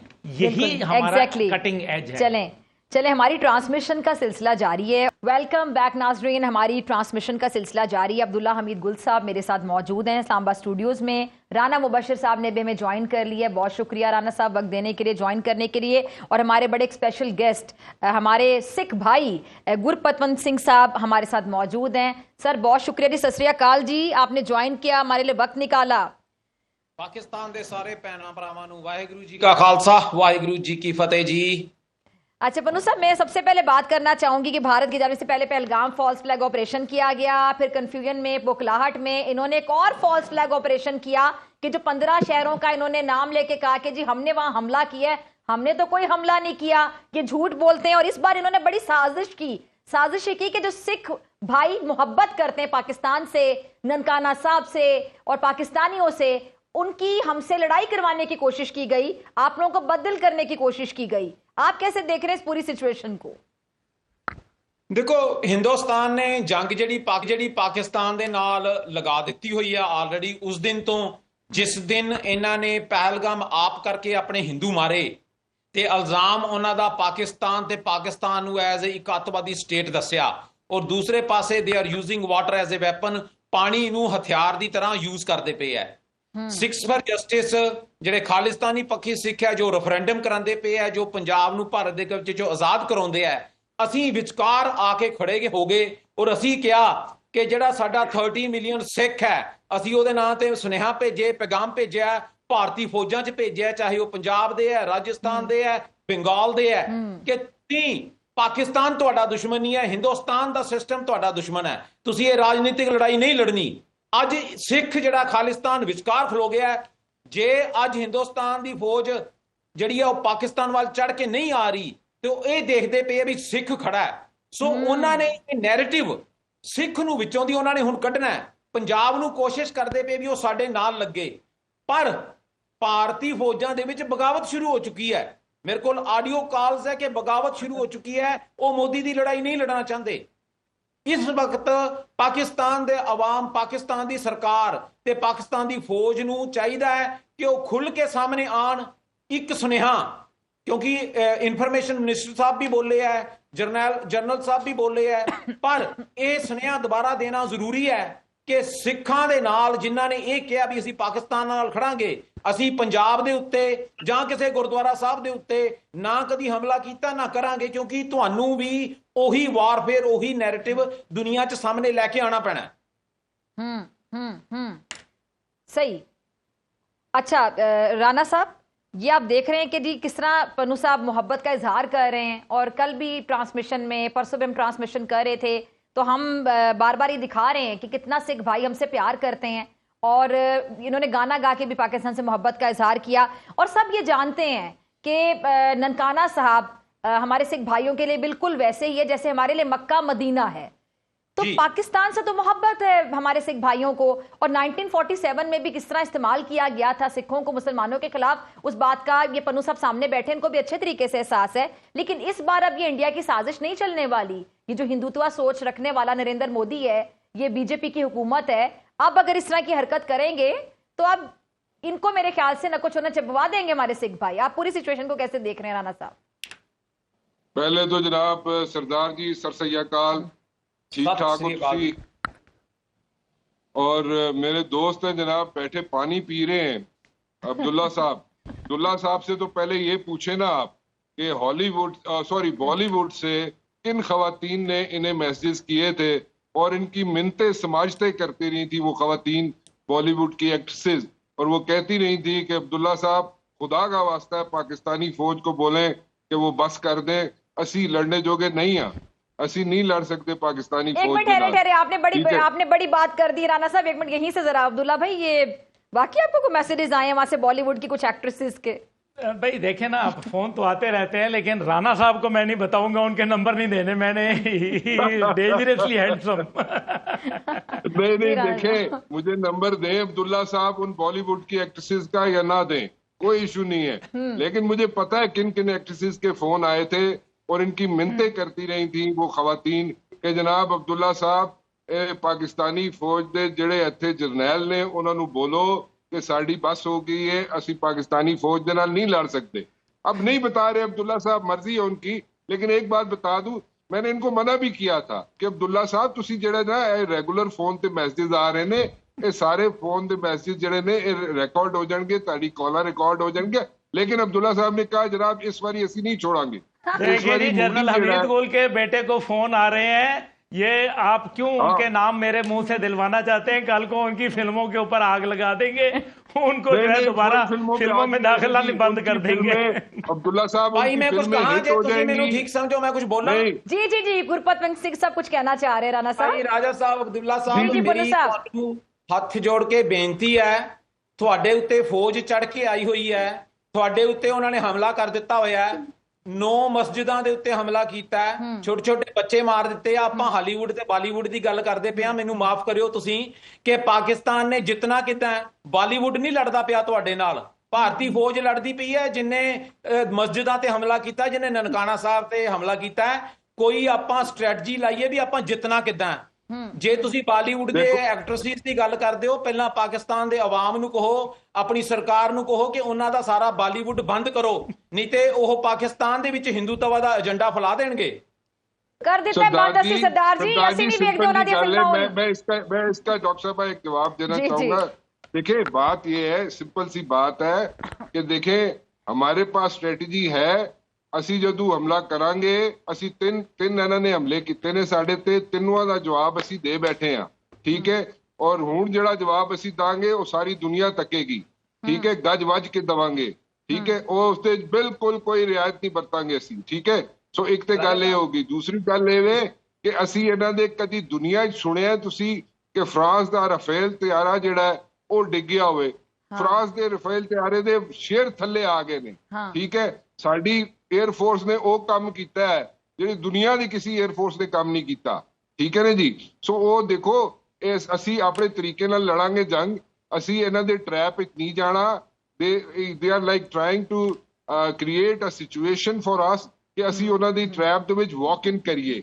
ਵੀ will not do that, we will do it on our own time with our own, ਆਪਣੇ ਹਿਸਾਬ ਨਾਲ ਕਰਾਂਗੇ, ਆਪਣੇ ਤਰੀਕੇ ਨਾਲ ਕਰਾਂਗੇ। ਔਰ ਸਾਨੂੰ ਪਤਾ ਆਬਜੈਕਟਿਵਸ ਕੀ ਨੇ। ਅਸੀਂ ਪਿਛਲੀ ਦਫਾ ਵੀ ਇਹਨਾਂ ਦਾ ਚੀਫ ਇੰਡੀਅਨ ਆਰਮੀ ਚੀਫ ਜਿਹੜਾ ਸੀ ਉਹਨੂੰ ਵਾਰਨਿੰਗ ਸ਼ਾਟਸ ਦੇ ਕੇ ਅਸੀਂ ਛੱਡ ਦਿੱਤਾ ਸੀ, ਔਰ ਇਸ ਵਾਰੀ ਅਸੀਂ ਨਹੀਂ ਛੱਡਣ ਲੱਗੇ ਕਿਸੇ ਨੂੰ, ਠੀਕ ਹੈ। ਸੋ ਇਸ ਵਾਰ ਇਨਫ ਇਜ਼ ਇਨਫ। ਅਸੀਂ ਸਾਨੂੰ ਪਤਾ ਅਸੀਂ ਕੀ ਕਰਨਾ ਇਹਨਾਂ ਦੇ ਨਾਲ। ਅਸੀਂ ਇਹਨਾਂ ਨੂੰ ਜਨਾਬ ਬਿਲਕੁਲ ਇਹਨਾਂ ਦਾ ਮੂਡੀ ਜਿਹੜਾ ਨਾ, ਮੂਡੀ ਜਿਹੜਾ ਬੇਸਿਕਲੀ ਇਹ ਸਾਈਕੋਪੈਥ ਹੈ। Modi is a psycho patient. ਔਰ ਮੂਦੀ ਦਾ ਮੈਂ ਕੋਸ਼ਿਸ਼ ਕੀਤੀ ਹੈ, ਇੱਕ ਦੋ ਲੋਕਾਂ ਨਾਲ ਗੱਲ ਕੀਤੀ ਹੈ, ਉਹਦੇ ਵਿੱਚ ਅਬਦੁੱਲਾ ਸਾਹਿਬ ਵੀ ਹੈ ਨੇ, ਕਿ ਮੂਡੀ ਨੇ ਸਾਰੀ ਜ਼ਿੰਦਗੀ ਵਿਆਹ ਨਹੀਂ ਕੀਤਾ, ਜਿਹੜਾ ਵਿਆਹ ਕੀਤਾ ਸੀ ਉਹ ਵੀ ਤੋੜ ਨਹੀਂ ਨਿਭਾ ਸਕਿਆ ਉਹ, ਠੀਕ ਹੈ ਨਾ। ਤੇ ਅਬਦੁੱਲਾ ਸਾਹਿਬ ਨੂੰ ਵੀ ਮੈਂ ਰਿਕੁਐਸਟ ਕੀਤੀ ਹੈ ਕਿ ਕੈਲੀਫੋਰਨੀਆ ਦੇ ਵਿੱਚ ਜਿਹੜੇ ਨੇ ਬੰਦੇ ਦਾ ਵਿਆਹ ਹੋ ਜਾਂਦਾ ਹੈ, ਤੇ ਮੇਰੇ ਖਿਆਲ ਕੈਲੀਫੋਰਨੀਆ 'ਚ ਉਹਦੇ ਵਾਸਤੇ ਕੋਈ ਰਿਸ਼ਤਾ ਢੂੰਡਿਆ, ਕੋਈ ਮੁੰਡਾ ਢੂੰਡਿਆ ਅੱਛਾ ਜਿਹਾ ਮੂਡੀ ਵਾਸਤੇ। ਤੇ ਮੂਡੀ ਬੇਸਿਕਲੀ ਪਾਗਲ ਆਦਮੀ ਹੈ। ਇਹ ਆਵਾਮ ਦੇ ਕੋਲੋਂ ਗਲਤੀ ਹੋ ਜਾਂਦੀ ਹੈ, ਹਿੰਦੁਸਤਾਨੀ ਆਵਾਮ ਦੇ ਕੋਲ ਗਲਤੀ ਹੋਗੀ ਲੀਡਰ ਚੁਣਨ ਵਿੱਚ, ਤੇ ਠੀਕ ਹੈ ਕੋਈ ਗੱਲ ਨਹੀਂ, ਇਸ ਨੂੰ ਅਨਡੂ ਕਰ ਲੈਂਦੇ ਆ। ਲੈਟਸ ਅਨਡੂ ਦਿਸ ਥਿੰਗ, ਠੀਕ ਹੈ। ਅਸੀਂ ਲੋਕ ਜਿਹੜੇ ਆਪਸ ਵਿੱਚ ਮਿਲ ਜੁਲ ਕੇ ਰਹਿਣਾ ਚਾਹੁੰਦੇ ਆ। We want to live together, ਠੀਕ ਹੈ। ਅਸੀਂ ਵੀ want to live like good neighbours, but Modi is a psychopath. ਭਾਈ ਮੇਰੀ ਸੁਣੋ ਗੱਲ ਇੱਕ ਮਿੰਟ। ਉੱਥੇ ਜਾ ਕੇ ਹਾਰਲੇ ਸਟਰੀਟ ਜਾ ਕੇ ਆਪਣਾ ਇਲਾਜ ਕਰਵਾਵੇ। ਉੱਥੇ ਬੜੇ ਅੱਛੇ ਸਾਈਕੈਟ੍ਰਿਸਟ ਨੇ, ਉਹਨਾਂ ਕੋਲੋਂ ਇਲਾਜ ਕਰਾਵੇ ਆਪਣਾ ਜਾ ਕੇ। ਨਹੀਂ ਇਹਨੂੰ ਅਪਾਇੰਟਮੈਂਟ ਲੱਭਦੀ ਤੇ ਅਸੀਂ ਕਿਸੇ ਨੂੰ ਰਿਕੁਐਸਟ ਕਰ ਦਾਂਗੇ। ਉੱਥੇ ਦੁਨੀਆ ਦੇ ਵੱਡੇ ਪੋਲੀਟੀਸ਼ੀਅਨ ਜਾ ਕੇ ਉੱਥੇ ਇਲਾਜ ਕਰਾਉਂਦੇ ਨੇ। ਸੋ ਇਹ ਵੀ ਕਰਾ ਲਵੇ ਤੇ ਚੰਗਾ ਹੈ, ਹਿੰਦੁਸਤਾਨੀ ਕੌਮ ਵਾਸਤੇ ਚੰਗਾ ਹੈ, ਹਿੰਦੁਸਤਾਨੀ ਲੋਕਾਂ ਵਾਸਤੇ ਚੰਗਾ ਹੈ। ਬਾਕੀ ਅਸੀਂ ਇਹਨਾਂ ਨੂੰ ਨਿਬੜ ਲਵਾਂਗੇ। ਇਹਨਾਂ ਤਿਲਾਂ 'ਚ ਤੇਲ ਕੋਈ ਨਹੀਂ, ਇੰਡੀਅਨ ਫੋਰਸਿਸ ਦੀ ਤਿਲਾਂ 'ਚ ਤੇਲ ਕੋਈ ਨਹੀਂ। ਕਿੰਨੇ ਡਿਜ਼ਰਸ਼ਨਸ ਹੋ ਚੁੱਕੀਆਂ ਨੇ, ਕਿੰਨੇ ਲੋਕ ਆਰਮੀ ਛੱਡ ਕੇ ਨੱਸ ਚੁੱਕੇ ਨੇ, ਕਿੰਨੇ ਲੋਕਾਂ ਨੇ ਪੋਲੀਟੀਕਲ ਅਸਾਈਲਮ ਇੰਡੀਅਨ ਫੋਰਸਿਸ ਦੇ ਵਿੱਚੋਂ ਅਪਲਾਈ ਕੀਤਾ ਹੋਇਆ ਹੈ। ਇਹ ਸਾਰੀ ਡਿਟੇਲਸ ਅਸੀਂ ਦੱਸ ਸਕਦੇ ਹਾਂ, ਠੀਕ ਹੈ। ਉੱਥੇ ਇੱਥੇ ਬਗਾਵਤ ਹੋ ਚੁੱਕੀ ਹੈ, ਇੰਡੀਅਨ ਫੋਰਸਿਸ ਦੇ ਵਿੱਚ ਬਗਾਵਤ ਹੋ ਚੁੱਕੀ ਹੈ। ਕਿਹੜਾ ਜਰਨੈਲ ਨਹੀਂ ਛੱਡਿਆ ਇੱਥੇ। ਹਰ ਜਰਨੈਲ ਜਿਹੜਾ ਉਹ ਕਹਿ ਚੁੱਕਿਆ ਜਨਾਬ ਕਿ ਮੂਡੀ ਨੂੰ ਕਿ ਅਸੀਂ ਨਹੀਂ ਲੜ ਸਕਦੇ ਪਾਕਿਸਤਾਨੀ ਫੌਜ ਦੇ ਨਾਲ। ਐਵਰੀਵਨ ਹੈਜ਼ ਸੈਡ ਦੈਟ, ਠੀਕ ਹੈ। ਇਹ ਬਗਾਵਤ ਹੈ, ਇੰਡੀਅਨ ਫੌਜ ਦੇ ਵਿੱਚ ਬਗਾਵਤ ਹੋ ਚੁੱਕੀ ਹੈ ਮੂਡੀ ਦੇ ਖਿਲਾਫ। ਸੋ ਇਸ ਨੂੰ ਹਾਲੀ ਵੀ ਸਮਝ ਨਹੀਂ ਆ ਰਹੀ। ਇੰਡੀਆ ਦੇ ਟੋਟੇ ਕਰ ਦੇਗਾ ਇਹ, ਇੰਡੀਆ ਟੁੱਟ जाएगा। Yes, you're right. जी बन्नू साहब, फिर अब्दुल्ला भाई आपकी तरफ आती हूँ। जी ਭਾਈ ਗੱਲ ਸੁਣੋ ਧਿਆਨ ਦੇ ਨਾਲ, ਮੇਰੀ ਗੱਲ ਦਾ ਗੁੱਸਾ ਨਾ ਤੁਸੀਂ ਕਰਿਓ। ਜਿੰਨੀਆਂ ਗੱਲਾਂ ਤੁਸੀਂ ਕੀਤੀਆਂ ਉਹ ਸਾਰੀਆਂ ਗੱਲਾਂ ਤੁਸੀਂ ਇੰਡੀਆ ਦਾ ਜਿਹੜਾ ਲੈਫਟ ਨੈਰੇਟਿਵ ਹੈ ਨਾ ਕਿ ਮੋਦੀ ਸ਼ਾਇਦ ਤੁਹਾਡਾ ਦੁਸ਼ਮਣ ਹੈ, ਜੇ ਅਜੇ ਤੱਕ ਪਾਕਿਸਤਾਨ 'ਚ ਬੈਠੇ ਤੁਹਾਡੇ ਵਰਗੇ ਸੁਲਝੇ ਬੰਦਿਆਂ ਨੂੰ ਇਹ ਨਹੀਂ ਸਮਝ ਆ ਸਕੀ ਕਿ ਹਿੰਦੁਸਤਾਨ ਤੁਹਾਡਾ ਦੁਸ਼ਮਣ ਹੈ, ਹਿੰਦੁਸਤਾਨ ਦਾ ਸਿਸਟਮ ਤੁਹਾਡਾ ਦੁਸ਼ਮਣ ਹੈ, ਇਹ ਮੋਦੀ ਕਹਿਣਾ ਛੱਡੋ, ਹਿੰਦੁਸਤਾਨ ਦੀ ਗੱਲ ਕਰੋ, ਕੋਈ ਹਿੰਦੁਸਤਾਨ ਤੁਹਾਡਾ ਦੁਸ਼ਮਣ ਹੈ। ਗਾਂਧੀ ਜੇ ਆ ਗਿਆ ਉਹ ਵੀ ਇਹੀ ਕੰਮ ਕਰੇਗਾ। ਜੇ ਸਟ੍ਰੈਟਜੀ ਕੋਈ ਬਣਾਣੀ ਹੈ, ਤੁਸੀਂ ਨੇਬਰ ਬਣ ਕੇ ਰਹਿਣਾ ਚਾਹੁੰਦੇ ਹੋ, ਤੁਹਾਡੀ ਹੋਂਦ ਖਤਮ ਕਰਨਾ ਚਾਹੁੰਦੇ ਆ। ਉਹ ਕਹਿੰਦੇ ਅਸੀਂ ਪਾਕਿਸਤਾਨ ਰਹਿਣ ਨਹੀਂ ਦੇਣਾ, ਤੁਸੀਂ ਕਹਿੰਦੇ ਹੋ ਵੀ ਅਸੀਂ ਉਹਨਾਂ ਦੇ ਨਾਲ ਰਹਿਣਾ ਚਾਹੁੰਦੇ ਆ। ਭਾਈ ਪਹਿਲਾਂ ਗੱਲ ਦੇਖੋ ਮਸਲਾ ਕੀ ਹੈ। ਜੇ ਪ੍ਰੋਬਲਮ ਨਹੀਂ ਸਮਝੋਗੇ ਤੁਸੀਂ ਉਹਦਾ ਹੱਲ ਕਿੱਦਾਂ ਲੱਭੋਗੇ? ਪ੍ਰੋਬਲਮ ਹਿੰਦੁਸਤਾਨ ਹੈ, ਹਿੰਦੁਸਤਾਨ ਦਾ ਸਿਸਟਮ ਹੈ। ਪ੍ਰੋਬਲਮ ਇਹ ਹੈ ਕਿ ਜਿੰਨੀ ਦੇਰ ਤੱਕ ਹਿੰਦੁਸਤਾਨ ਦਾ ਨਕਸ਼ਾ ਦੁਨੀਆ ਤੋਂ ਨਹੀਂ ਮਿਟਦਾ ਉਨੀ ਦੇਰ ਤੱਕ ਪਾਕਿਸਤਾਨ ਦੀ ਹੋਂਦ ਨੂੰ ਤੇ ਮੁਸਲਮਾਨ ਭਰਾਵਾਂ ਨੂੰ, ਸਿੱਖਾਂ ਨੂੰ ਖਤਰਾ ਹੈ। ਉਹਦੀ ਸਟ੍ਰੈਟਜੀ ਦੱਸੋ ਕਿ ਉਹ ਤੁਹਾਡੇ ਤੇ ਹਮਲਾ ਕਰ ਚੁੱਕੇ ਆ। ਆਪਾਂ ਕਹਿੰਦੇ ਅਸੀਂ ਗੁੱਡ ਨੇਬਰ ਬਣ ਕੇ ਰਹਿਣਾ, ਆਪਾਂ ਕਹਿੰਦੇ ਉਹ ਸਾਈਕੋਪੈਥ ਹੈ। ਤੇ ਜਿਹੜੇ ਜਿਨ੍ਹਾਂ ਨੇ 2 ਮਿਲੀਅਨ ਮੁਸਲਮਾਨ ਪਹਿਲਾਂ ਮਾਰਿਆ ਉਹ ਕੀ ਸੀਗੇ? भाई मेरी गल सुनो, हाथ जोड़ के। अच्छा, एक लेटेस्ट खबर है, एक लेटेस्ट खबर मैं जरा शेयर करना चाहती हूँ। टेलीग्राफ खबर रिपोर्ट करे कि जी भारत का जो पाकिस्तान के खिलाफ जा रहे हैं ना बहरी इकदाम है, कराची पोर्ट को निशाना बनाने के लिए बहरी बीड़ा तैनात, और बीड़ा जो है वो कराची से 300 मील दूर तैनात हो गया जी।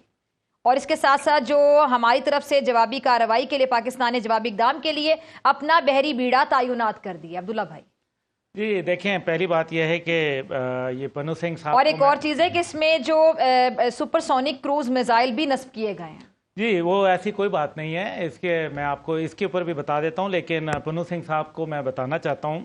देखें, जो राणा साहब बात कर रहे थे ना कि उनकी हीरोइनों के फ़ोन आ रहे हैं, तो क्यों आ रहे हैं?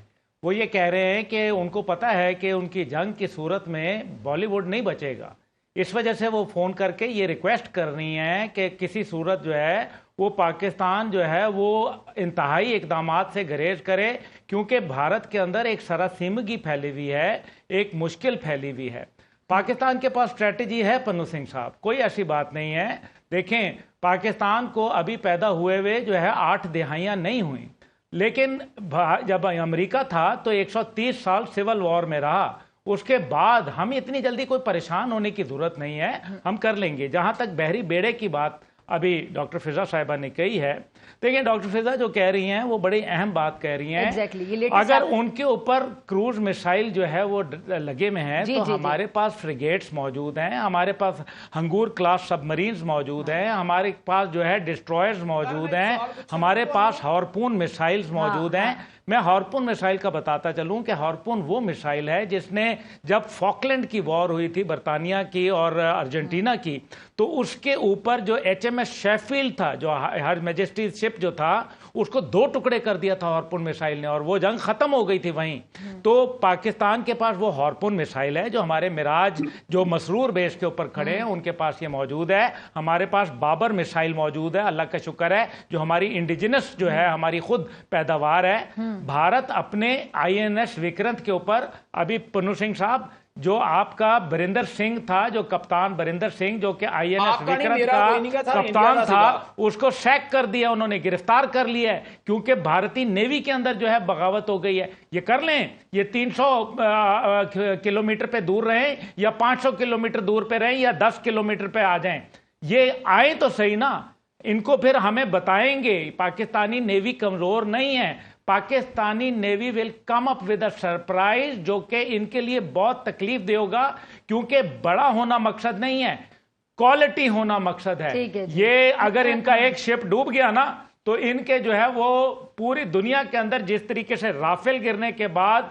MiG-29 गिरने के बाद, Su-30 गिरने के बाद, 12 ब्रिगेड हेडक्वार्टर खत्म होने के बाद जो इनकी जिल्लत हुई है, इतना बड़ा नंबर, 10 गुना पाकिस्तान से बड़ा नंबर, लेकिन पाकिस्तान उनको बराबरी की सतह के ऊपर जो है वो डील कर रहा है। ये बात है असल में। तो नेवी का अगर इस तरह से ये करना चाहते हैं, करके देख लें एक दफा, ये तसल्ली रखें। अच्छा पन्नू साहब मैं भी कुछ ऐड करना चाहूंगी। आपने कहा ना कि उन्होंने अटैक किया, फिर आप लोगों ने आगे से कोई स्ट्रैटेजी, डेफिनेटली हमने उसी टाइम पर उनके 5 तैयारे मार गिराए जिनमें 3 राफेल शामिल थे। ये हमारी बहुत बड़ी एक अचीवमेंट है। दूसरी बात ये देख लें कि फ्रांस की कंपनी, पन्नू साहब सिर्फ 1 मिनट देखिए, फ्रांस की वो कंपनी जिसने राफेल बनाया, टेक्नोलॉजी से एक गल्ला ना करिए। I am not here to condemn और क्रिटिसाइज एनीबॉडी।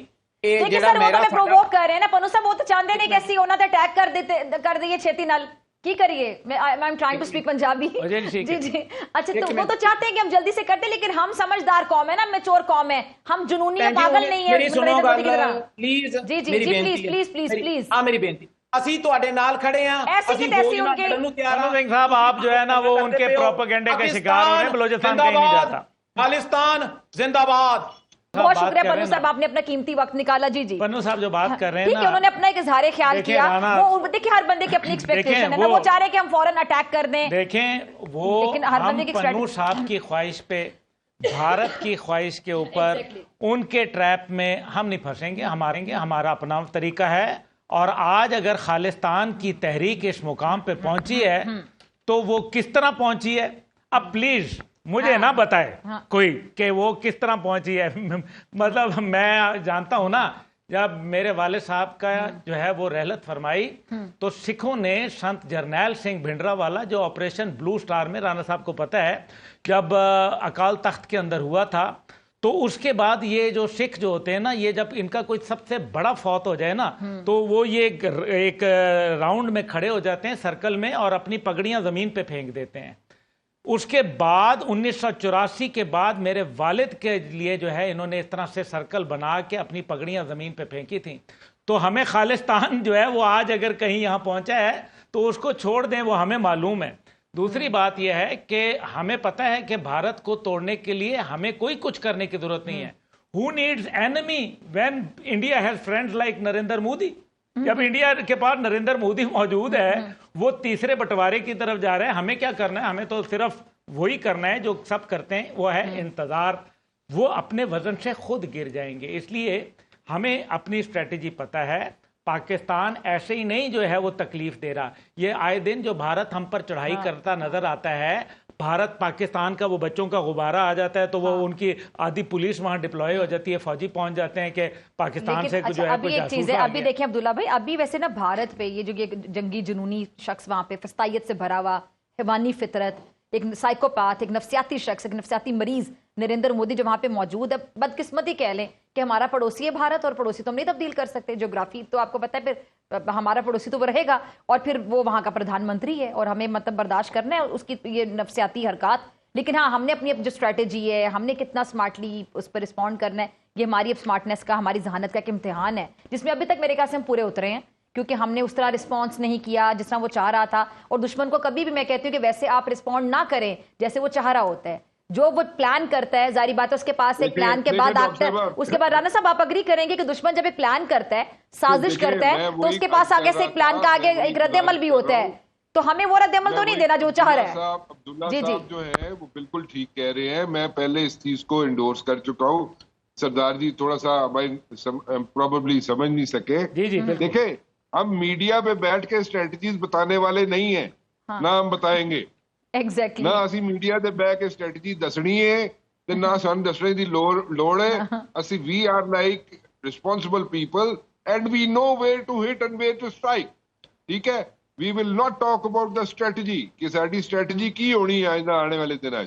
हमें स्ट्रेटजी का पता है, हमें अपने ऑब्जेक्टिव्स का पता है, हमने क्या अचीव करने हैं, हमें पता है कि हमने किस वक्त हिट करना है और कहाँ पे हिट करना है। ठीक है, सो इसलिए हमें कोई इश्यूज नहीं है।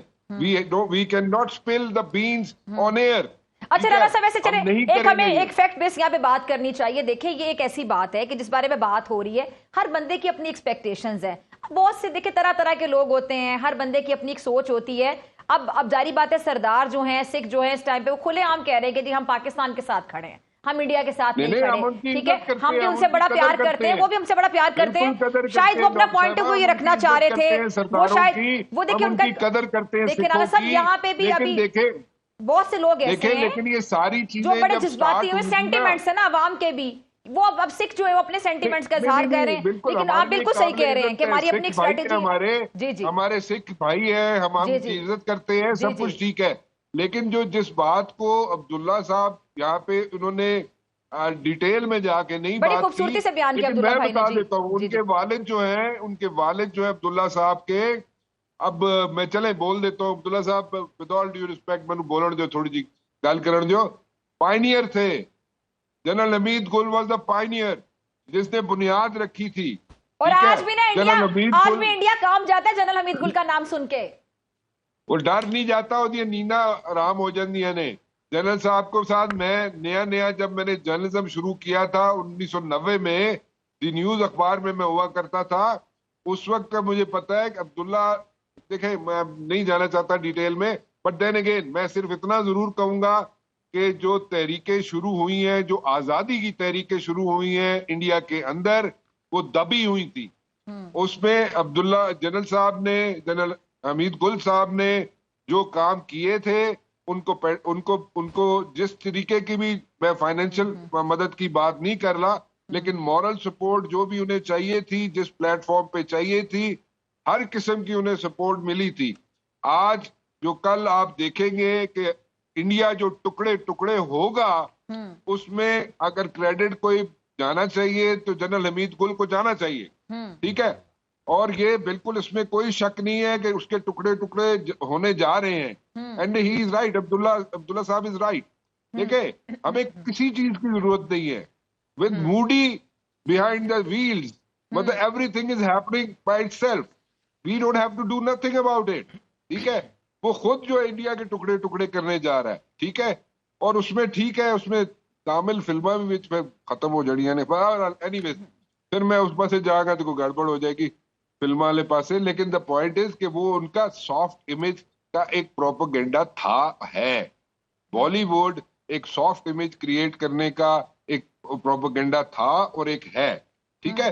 But at the very same time we respect all the Bollywood actors and the actresses की मैं ज्यादा वैसे इज्जत करूंगा, लेकिन एनीवेज और खास तौर पे उनकी जो कि अब्दुल्ला साहब को मैसेज करती हैं, लेकिन एनीवेज सो वो एक और चीज है। लेकिन देन अगेन देखें, इसको कोई नहीं रोक सकता, इंडिया को टुकड़े टुकड़े देखिए जिटरी हुआ है। चलिए मेरी बात सुने, थोड़े माहौल को चेंज करें, एक मिनट राणा साहब, मीडिया को देख लें, राणा साहब एक मिनट, राणा साहब इनके माहौल की तरफ, राणा साहब एक मिनट ना, जरा मैं कहती हूँ थोड़े माहौल को चेंज करें, ठीक है ना।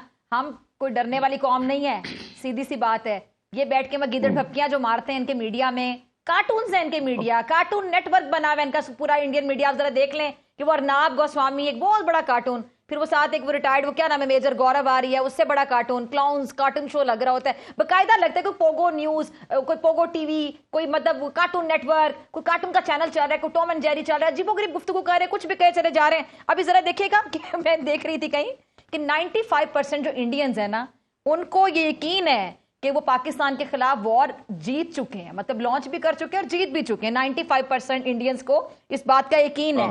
जो बाकी 5% ने बता दिया, सोनाक्षी सिन्हा ने बता दिया है, वो सर, इंडियन मीडिया कितनी सर तुसी अगे तो सुनो ना, 95% 95% इंडियंस को यकीन है कि उन्होंने वॉर जो लॉन्च भी नहीं ना हुई, अभी लॉन्च करके जीत भी ली है। अब्दुल्ला भाई 5% जो रिमेनिंग इंडियंस है ना, उनको यकीन नहीं है। और 5% कौन है? Indian army. देखिए बात ये इंडियन आर्मी की पतलूना फटिया होती हैं, जिन्होंने लड़ना है ना उनको यकीन नहीं है, लेकिन जो बैठे हुए कमेंट्री करने के लिए टीवी चैनल पे, उन्होंने अपने मुताबिक जीत भी ली। देखें वो जो मर्जी कर लें, अगर सारे 95 नहीं, अगर 100% जो है ये रात का वक्त है और 100% ये लोग कह दें कि ये इस टाइम पे दिन है, तो क्या फिर हम मान लेंगे? तो दिन होगा, रात रात होती है। इसी तरीके से आका सल्लल्लाहु अलैहि वसल्लम का जब जो है वो पैदाइश हुई, तो पूरे अरब को पता था कि आज विलादत बाशहादत है, और पूरा जो अरब था वो पूरी दुनिया नूर से मुनव्वर हो गई थी। सबको पता था कि आज सच्चे नबी जो है, आखिरी नबी वो पैदा हुए हैं।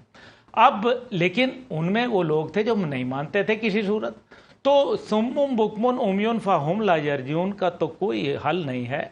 गौरव, ये जो मेजर गौरव है, ये इतना कोई थर्ड रेट आदमी है कि ये फौज के अंदर इसको सिपाही भी नहीं रखना चाहिए। इंडियन आर्मी का इतना कमज़ोर म्यार, मैं हैरान हूँ, क्योंकि जिस आदमी को ये नहीं पता कि वो कह रहा है ओ पाकिस्तान इंडिया की लड़ाई हो गई है, पूरा बलूचिस्तान खाली हो गया, फौजी चले गए। ओ भाई क्या कहाँ रह रहे हो? बलूचिस्तान में से एक आदमी भी जो है वो इधर नहीं आया।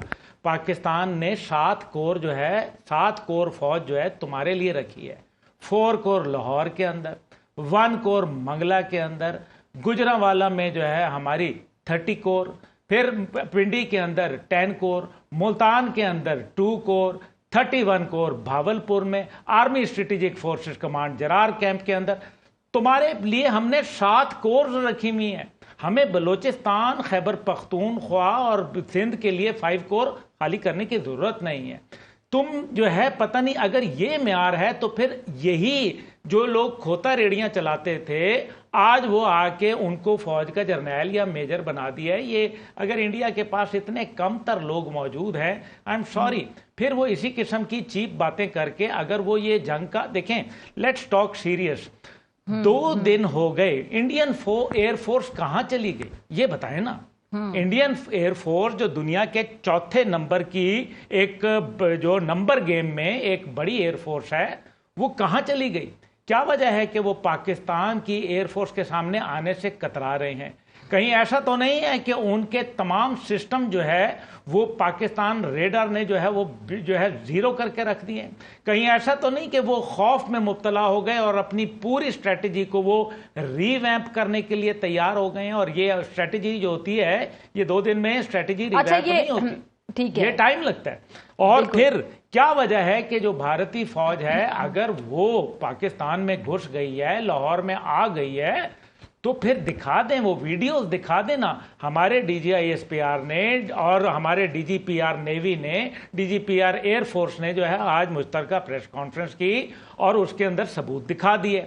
अभी आप और पायलट की ऑडियो भी दिखा दिए जी, वो गॉडजिला वाली बात कर रहे हैं। अब मुझे ये बताएं, ये सारा कुछ हो गया, मुझे ये समझा दें कि क्या इंडिया ने कोई ऐसी चीज दिखाई है? सब बातों को छोड़ दें, ये बता दें कि इंडिया ने अभी तक पहलगाम पे कोई सबूत दिखाया है? और अगर नहीं दिखाया तो ये चक्कर ज्यादा देर नहीं चलेगा। और पाकिस्तान की मैं बड़ी, और फिर मैं चाहूंगा कि राणा साहब इस पर जरूर बात करें, क्योंकि ये नेशनल डिफेंस यूनिवर्सिटी के ए स्टूडेंट हैं और माशाल्लाह बड़ा इनका गहरी नजर होती है। मैं ये जानना चाहता हूं कि पाकिस्तान की जो डॉक्ट्रिन है वो न्यूक्लियर डॉक्ट्रिन है, और न्यूक्लियर का मतलब यह है कि हमने जो कन्वेंशनल वॉरफेयर है डॉक्टर फिजा, वो हमने जो है उसमें नहीं जाना। हमने नॉन कन्वेंशनल वॉरफेयर में, इंडिया ये चाहेगा कि हमें जो जंग है उसको कन्वेंशनल वॉरफेयर में लाए। हमने उनके जो है वो डोमेन में नहीं जाना, हम उनके टर्म्स पे नहीं खेलेंगे, अपनी टर्म्स खुद सेट करेंगे, नंबर 1, और सेट कर दी हैं। ये जो बातें हैं कि जी उनके ड्रोन आ गए, उन्होंने हमला कर दिया, उन्होंने जो है वो रॉकेट मार दिए पाकिस्तान पे, ये कर दिया, वाकई, और हम पाकिस्तान सो रहे हैं, हम पाकिस्तान ये कर रहे हैं। यही सवाल जो थे, ये बड़ा अहम नुक्ता है, ये बड़ा अहम नुक्ता है। यही सवाल 26 फरवरी को भी पैदा हुए थे, जब इंडिया ने बालाकोट में पेलोड गिरा के जो है वो भागा था। तो ये 10-12 घंटे का जो दरमियान में टाइम फ्रेम था, लोग यही सोच रहे थे। लेकिन जब 27 फरवरी को हमने उनको मारा और अभिनंदन को पकड़ा, तो फिर हमारी जय जयकार होना शुरू हो गई। पाकिस्तानी कौम हौसला करे, आप यकीन माने, जब हमारे आर्मी ने हमेशा हमें मायूस नहीं किया बल्कि सूद समेत सौदा वापस किया है, तो फिर आर्मी ने जब कहा है कि हम अपने एक बच्चे की जो है वो शहादत का बदला लेंगे, trust me, we will take revenge and it will be a ruthless one. मुझे ब्रेक का कहा जा रहा है, ब्रेक के बाद मुलाकात। वेलकम बैक नाजरीन, हमारी स्पेशल ट्रांसमिशन का सिलसिला जारी है। अब्दुल्ला हमीद गुल साहब मेरे साथ मौजूद हैं। अब्दुल्ला भाई, मैं चूंकि आपको शुरू से भाई कहती हूँ, मैं ऑन एयर भी फिर आपको भाई कहती हूँ। अच्छा अब्दुल्ला भाई, अब आगे लेटेस्ट जो कोई खबरें आपके पास हैं, देखें, शेयर करना चाह रहे हैं? मैं 2-3 बातें बड़ी ज़रूरी करना चाहता हूँ। पहली बात यह है कि फिरोजपुर इंडिया के अंदर जो है एक ब्लास्ट हुआ है, जिसमें कई सिखों के मरने की जो है वो इतलात हैं, और इसका भी जाहिर है इल्ज़ाम पाकिस्तान पे लगाया जाएगा। आप देख लें कि पाकिस्तान की तो ये पॉलिसी नहीं है, हमने बड़ा वाज़े बताया है। सिविलियन आबादी को हिट करना होता तो हम बहुत पहले कर चुके होते। ये उन्होंने असल में जो उनका वेपन सिस्टम है इतना बुरा है, मिसाइल चलाते जो है वो भटिंडा में है, गिरता जो है वो न्यू दिल्ली में, तो ये उनका आलम है और वो ये कर रहे हैं। सिखों को वो इश्तियाल दिलाना चाहते हैं कि वो पाकिस्तान के खिलाफ हो जाए, पाकिस्तान के हक में बात कर रहे हैं, लेकिन ऐसा है नहीं हकीकत। दूसरी जो बात मैं आपको बताना चाहता हूँ बड़ी अहम है, मैं नाज़रीन से मुखातिब होऊंगा डायरेक्टली। जी। हमारे तमाम प्यारे पाकिस्तानी ये सुन लें कि इस टाइम पे एक जंग चल रही है पाकिस्तान की इंडिया के साथ। हम अपनी मोहब्बत के अंदर अफवाज पाकिस्तान की मुख्तलिफ मूवमेंट्स जो है वो तो दिखा देते हैं और मुख्तलिफ उनके हवाले से बात बता देते हैं, लेकिन जब हम उनको अपने स्टेटस पे या फेसबुक पे या दीगर ऐसे सोशल मीडिया प्लेटफॉर्म्स पे चलाते हैं तो इससे जो है बहुत सारी इंफॉर्मेशन जो है वो जो कि दुश्मन के पास नहीं जानी चाहिए, हम जो है वो असल में हम खैर का काम नहीं बल्कि हम जो है वो ख़राबी का काम कर रहे होते हैं। तो मेरी अपील है आप सब से कि मेहरबानी करके पाकिस्तान अफवाज की किसी भी मूवमेंट को, किसी भी उनकी चौकी को, किसी भी उनके हवाले से जो चीज़ें हैं वो आप अपने जो वीडियोस और ऐसी चीज़ें वो ना लगाएं, इससे पाकिस्तान का फ़ायदा नहीं नुकसान होगा। तीसरी बात मैं आपको डॉक्टर फिजा ये बताना चाहता हूँ कि मैं आपको बताऊँ कि मेरे भाई की बेटी है बरका गुल और वो ऑस्ट्रेलिया से पढ़ के आई है माशाल्लाह और शादीशुदा है। वो अभी जो है वो जब ये वॉर शुरू हुई है तो वो जाके कश्मीर चली गई। उसने कहा कि मैं महाज पे जाके लड़ूंगी और वो वहाँ कश्मीर में अपनी माँ के साथ जो है वो वहाँ पहुँच गई। अब आप देखें हमारे पाकिस्तान में और इसी तरह से हमारी कई और बेटियाँ और हमारी बहनें जो हैं वो इतना जज्बा रखती हैं। एक तो मेरे सामने बैठी है ये और हमारी आपने बेटी मुझे जो है, मुजाहिदा के मैं तो हमेशा कहता हूँ क्योंकि आप जिस तरह से फ्रंट के ऊपर, और मुझे याद है पता है जब आप और जब मैंने स्टार्ट किया था बिल्कुल 7-8 साल पहले, जिस तरीके से आपने इंडिया को तब से बड़ा appreciate पूरा किया। इंडिया आपको बदवाएं देता है। अच्छा ये जो बदवाएं हैं ना ये मेडल है। मैं आपको बताऊं अपने वालिद की, क्योंकि दुश्मन आपकी तारीफ करे तो फिर तो आपको सोचना चाहिए, जब दुश्मन आपकी बुराई करे तो फिर ठीक है, मेडल है हमारे लिए। मेरे वालिद जनरल हमीद गुल रहमतुल्लाह वो कहते थे कि अब्दुल्ला तुम खुश हो कि तुम्हारे बाप को जो है ना इंडिया जो है वो बुरा भला कहता है, क्योंकि जिस दिन वो तुम्हारी तारीफ करने लगे तो समझ लेना कि तुम्हारे बाप ने कोई जो है पाकिस्तान अच्छा दूसरा मैंने देखे कि ये जब भी हम इनको ईंट का जवाब पत्थर से देते हैं और जब इनको आईना दिखाते हैं, आपने वैसे कितने प्रोग्राम्स किए, फिर पाक भारत टाकरा में करती रही, वहां से इनका पैनल होता था, यहाँ से हमारा पैनल होता था। और मुझे याद है कि मैं ये ऑन एयर कहना चाहूंगी, जनरल बख्शी साहब बड़ी बड़ी मूंछों वाले जो हैं बड़ा बैठकर मारना आपके प्रोग्राम में पता नहीं क्या क्या कह रहे होते हैं, अक्सर फोन करके कहते थे मेरे पुराने चैनल के प्रोड्यूसर को कि मुझे दोबारा शो में आप कब लेंगे। मतलब इतना वो शौक से पार्टिसिपेट करते रहेंगे लोग, अगर सुनेंगे तो क्लिप को उठा लेंगे, ठीक है। और फिर हम अगर बहुत ज्यादा गलत बात करते थे हम कभी आवाज बंद नहीं करते थे, हमारी बड़ी अच्छी बात थी। आपने बड़ी दफा पार्टिसिपेट किया इस प्रोग्राम में। और ये लोग क्या करते थे कि जब इनके प्रोग्राम में जाने का इत्तेफाक होता है तो ये आपकी आवाज बंद कर देते हैं, चीखना चिल्लाना शुरू कर देते हैं। अच्छा राना मुबशिर साहब, मेरी टीम ने भी कुछ चीजें तैयार की हुई हैं, मैं जरा दिखाना चाहूंगी आपकी इजाजत से। और साथ टीम ये पूछे क्या खा रहे हैं, क्या पी रहे हैं, क्या खा पी रहे हैं, चाय कॉफी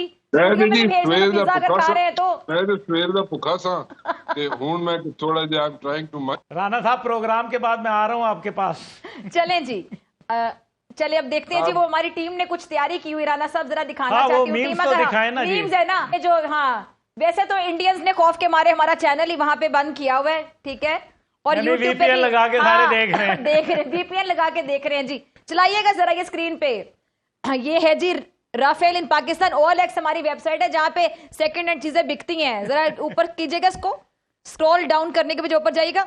राफेल जेट इंजन है, 10,000 रुपए का सेकंड हैंड अवेलेबल है, सीरियस बायर्स कांटेक्ट कर सकते हैं जो खरीदना चाहते हैं।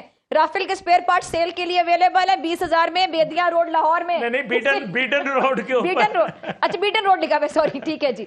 और 50 रुपए में एक पीछे कुछ और भी फॉर सेल था OLX पे। अच्छा जी, हमारे ये बड़े एक अच्छे एक्टर हैं, उन्होंने जुनेद साहब ने लिखा हुआ है कि जी जो इंडियन सोशल मीडिया है, न्यूज चैनल्स हैं, उन्होंने अपेरेंटली डिस्ट्रॉय कर दिया था हमें। और उन्होंने कहा only my house is left and I am posting from here, Pakistan जिंदाबाद। हमारे घर भी बच गए माशाल्लाह, हम भी जिंदा हैं। जुनेद साहब ने कहा है कि जी इंडियन सोशल मीडिया के मुताबिक तमाम जगह जो पाकिस्तान है वो खत्म हो गया है, किस्मत से मेरा घर रह गया है, मैं वहीं से। अच्छा यहाँ रुकिएगा जरा, टीम रुकिएगा, ये इंडियन एयरफोर्स हेडक्वार्टर है, IAF HQ मतलब इंडियन एयरफोर्स हेडक्वार्टर है। और ये देखिए कौन वहां पे आया है, फ्रांस आया है, और फ्रांस ने हाथ में जूता पकड़ा हुआ है, जूता पकड़ा हुआ है जी, जूता नहीं कोल्हापुरी चप्पल है ये। सर तानू पंजाबी आंदी है ना, तानू कहंदे ने छित्तर, छित्तर फड़े हुए हाथ से। अच्छा लाहौरियों, तुम्हारी बंदरगाह पे भारतीय नेवी ने कब्जा कर लिए, अपनी अपनी कश्तियों पर सवार होकर मुल्तान बंदरगाह पहुंच जाएं। देखें जी हमारी कौम, देख रहे हैं आप, सानू डरा रहे हो तुसी, असि नहीं डरते ताड़े कोलों। आगे चलें जी। इंडियन मीडिया के मुताबिक पूरा पाकिस्तान भारत ने अपने कब्जे में ले लिया। पता नहीं मैं जिंदा हूं या इंडियन हमले में मारा। सर आपकी आत्मा तो नहीं, आप जिंदा है ना? नहीं मैं भी जिंदा हूं। हम मर चुके हैं कब के।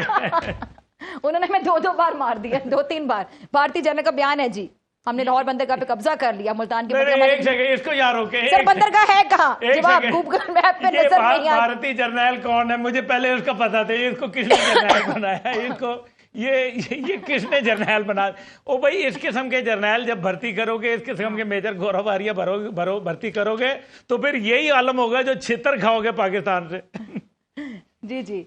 और ये देखें जवाब क्या है ना, अब ये देखें, मैंने रिमोट पकड़कर अपना न्यूज चैनल लगा लिया। वाह, मैं तो चाह रही हूँ आप चलाते जाए प्रोड्यूसर साहब, हम महसूस होते जाए जी। लाहौर उन्होंने क्या दबाव होने वाला था, मैंने फिर बाहर निकलो तो जंग हो नहीं रही, सोशल मीडिया खोलो तो जंग रुक नहीं रही। पाकिस्तान इंडिया की लड़ाई में जलील फ्रांस हो रहा है।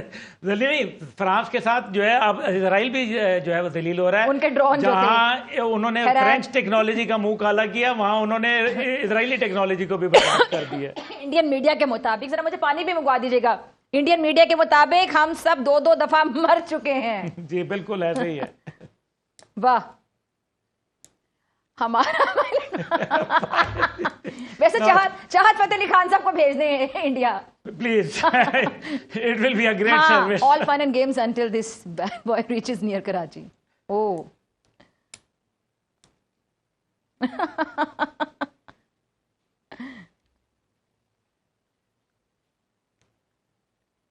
आधा कराची सी व्यू पहुंच जाएगा जी। From Twitter accounts, never watch these fake news channels again. Share with your family members also.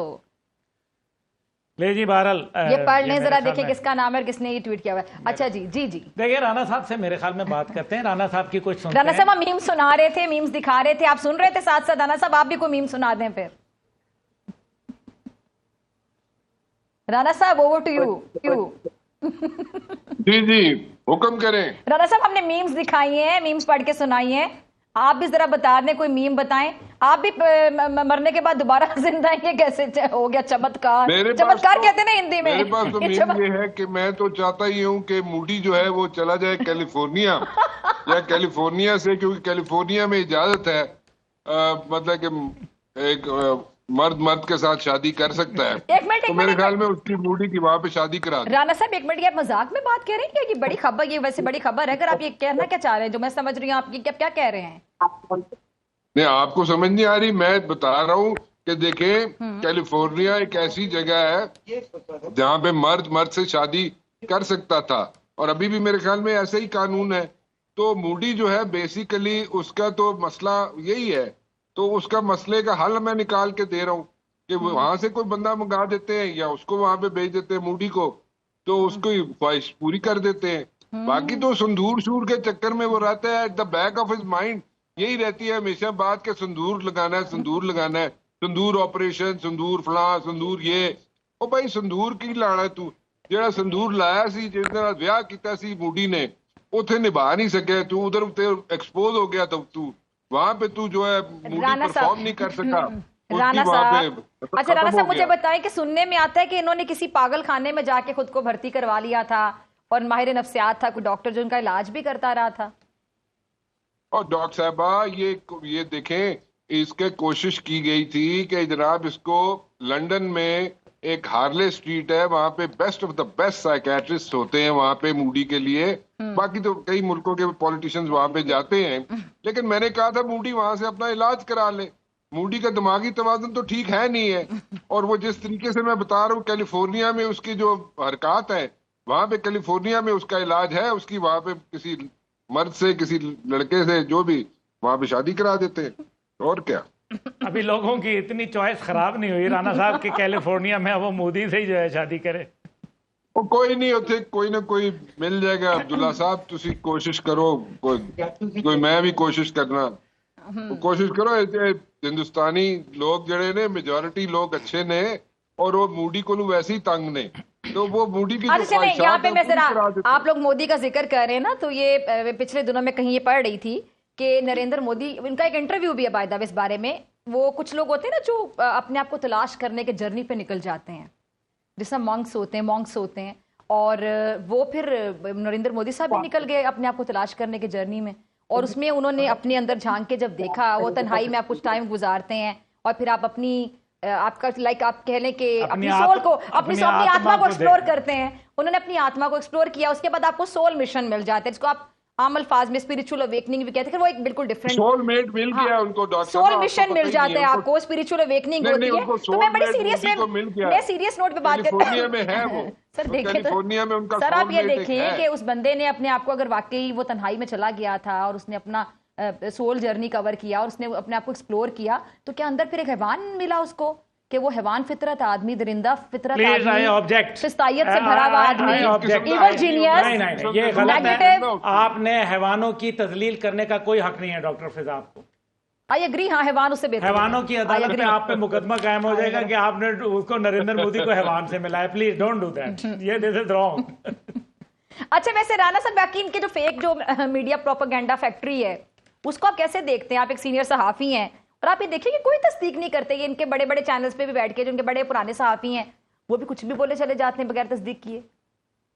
अच्छा देखिए, वहां पे एक ऑन अ सीरियस नोट, जो इंडियन मीडिया है ना, उसमें काफी अच्छे लोग भी हैं वैसे, लेकिन कुछ लोग वो जो इस वक्त पैनिकी हुए हैं, हाँ जी, उन पे प्रेशर बहुत है, और वो प्रेशर इतना ज्यादा है ना कि किसी तरह से परसेप्शन क्रिएट करो कि Moody has a win win situation over Pakistan. तो वो उस परसेप्शन बनाने के चक्कर में मूडी की वो ये भूल जाते हैं कि दिस इज लाइक 2025, ठीक है, एंड बट वो जो टैक्टिक्स यूज कर रहे हैं, ठीक है, कि जी इस तरीके से हमला कर दिया पाकिस्तान ने, उस तरीके से हमने कर दिया, ये भाई oh for God sakes, this is like high tech चीज है। यहाँ पे एक एक चीज जड़ी है सामने आ जाती है, पता चल जाता है विद इन सेकेंड्स, ठीक है, तो वो एक्सपोज हो जाते हैं। लेकिन उन बेचारों पे प्रेशर बहुत है, मतलब मूडी की गवर्नमेंट ने, मूडी ने उन पे इतना प्रेशराइज किया हुआ है कि मूडी कहता है मेरा परसेप्शन ठीक करो हिंदुस्तानी अवाम के सामने। वो परसेप्शन किस तरह ठीक करिए यार, तू है ही तो निकम्मा आदमी है तू, ठीक है, तेरे निकम्मे आदमी का परसेप्शन कौन ठीक कर सकता है? वो बेचारे इस चीज में देखे माफिया, उन्होंने एक्सक्यूज किया है, अपोलोजाइज किया है कई मीडिया वालों को। I appreciate that, I really appreciate that those media वालास जो कि ऑन एयर आके उन्होंने अपोलोजाइज किया कि हाँ जी हमसे गलत खबर चली गई है। वी शुड अप्रिशिएट दैट, ठीक है।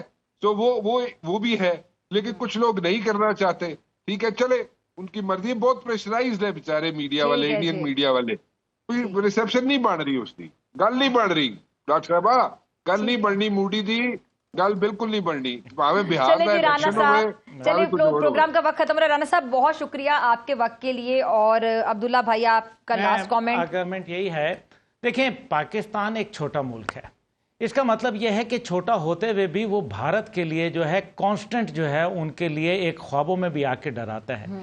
यही पाकिस्तान की जो है फतह है, यही पाकिस्तान की फतह है।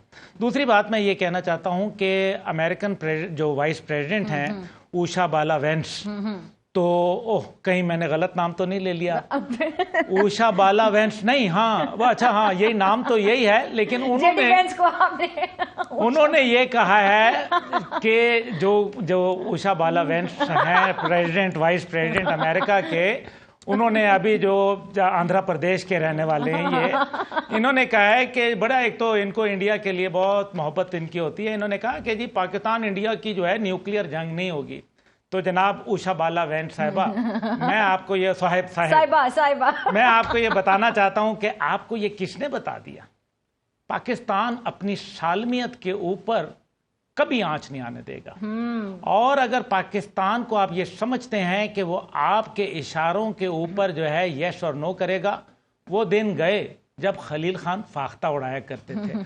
अब हाफिज हमारा मुहाफिज है, जिसके दिल में कुरान है और जिसकी आंखों में ईमान है और जिसके हाथ में पाकिस्तानी इस्लामी फौज की कमान है।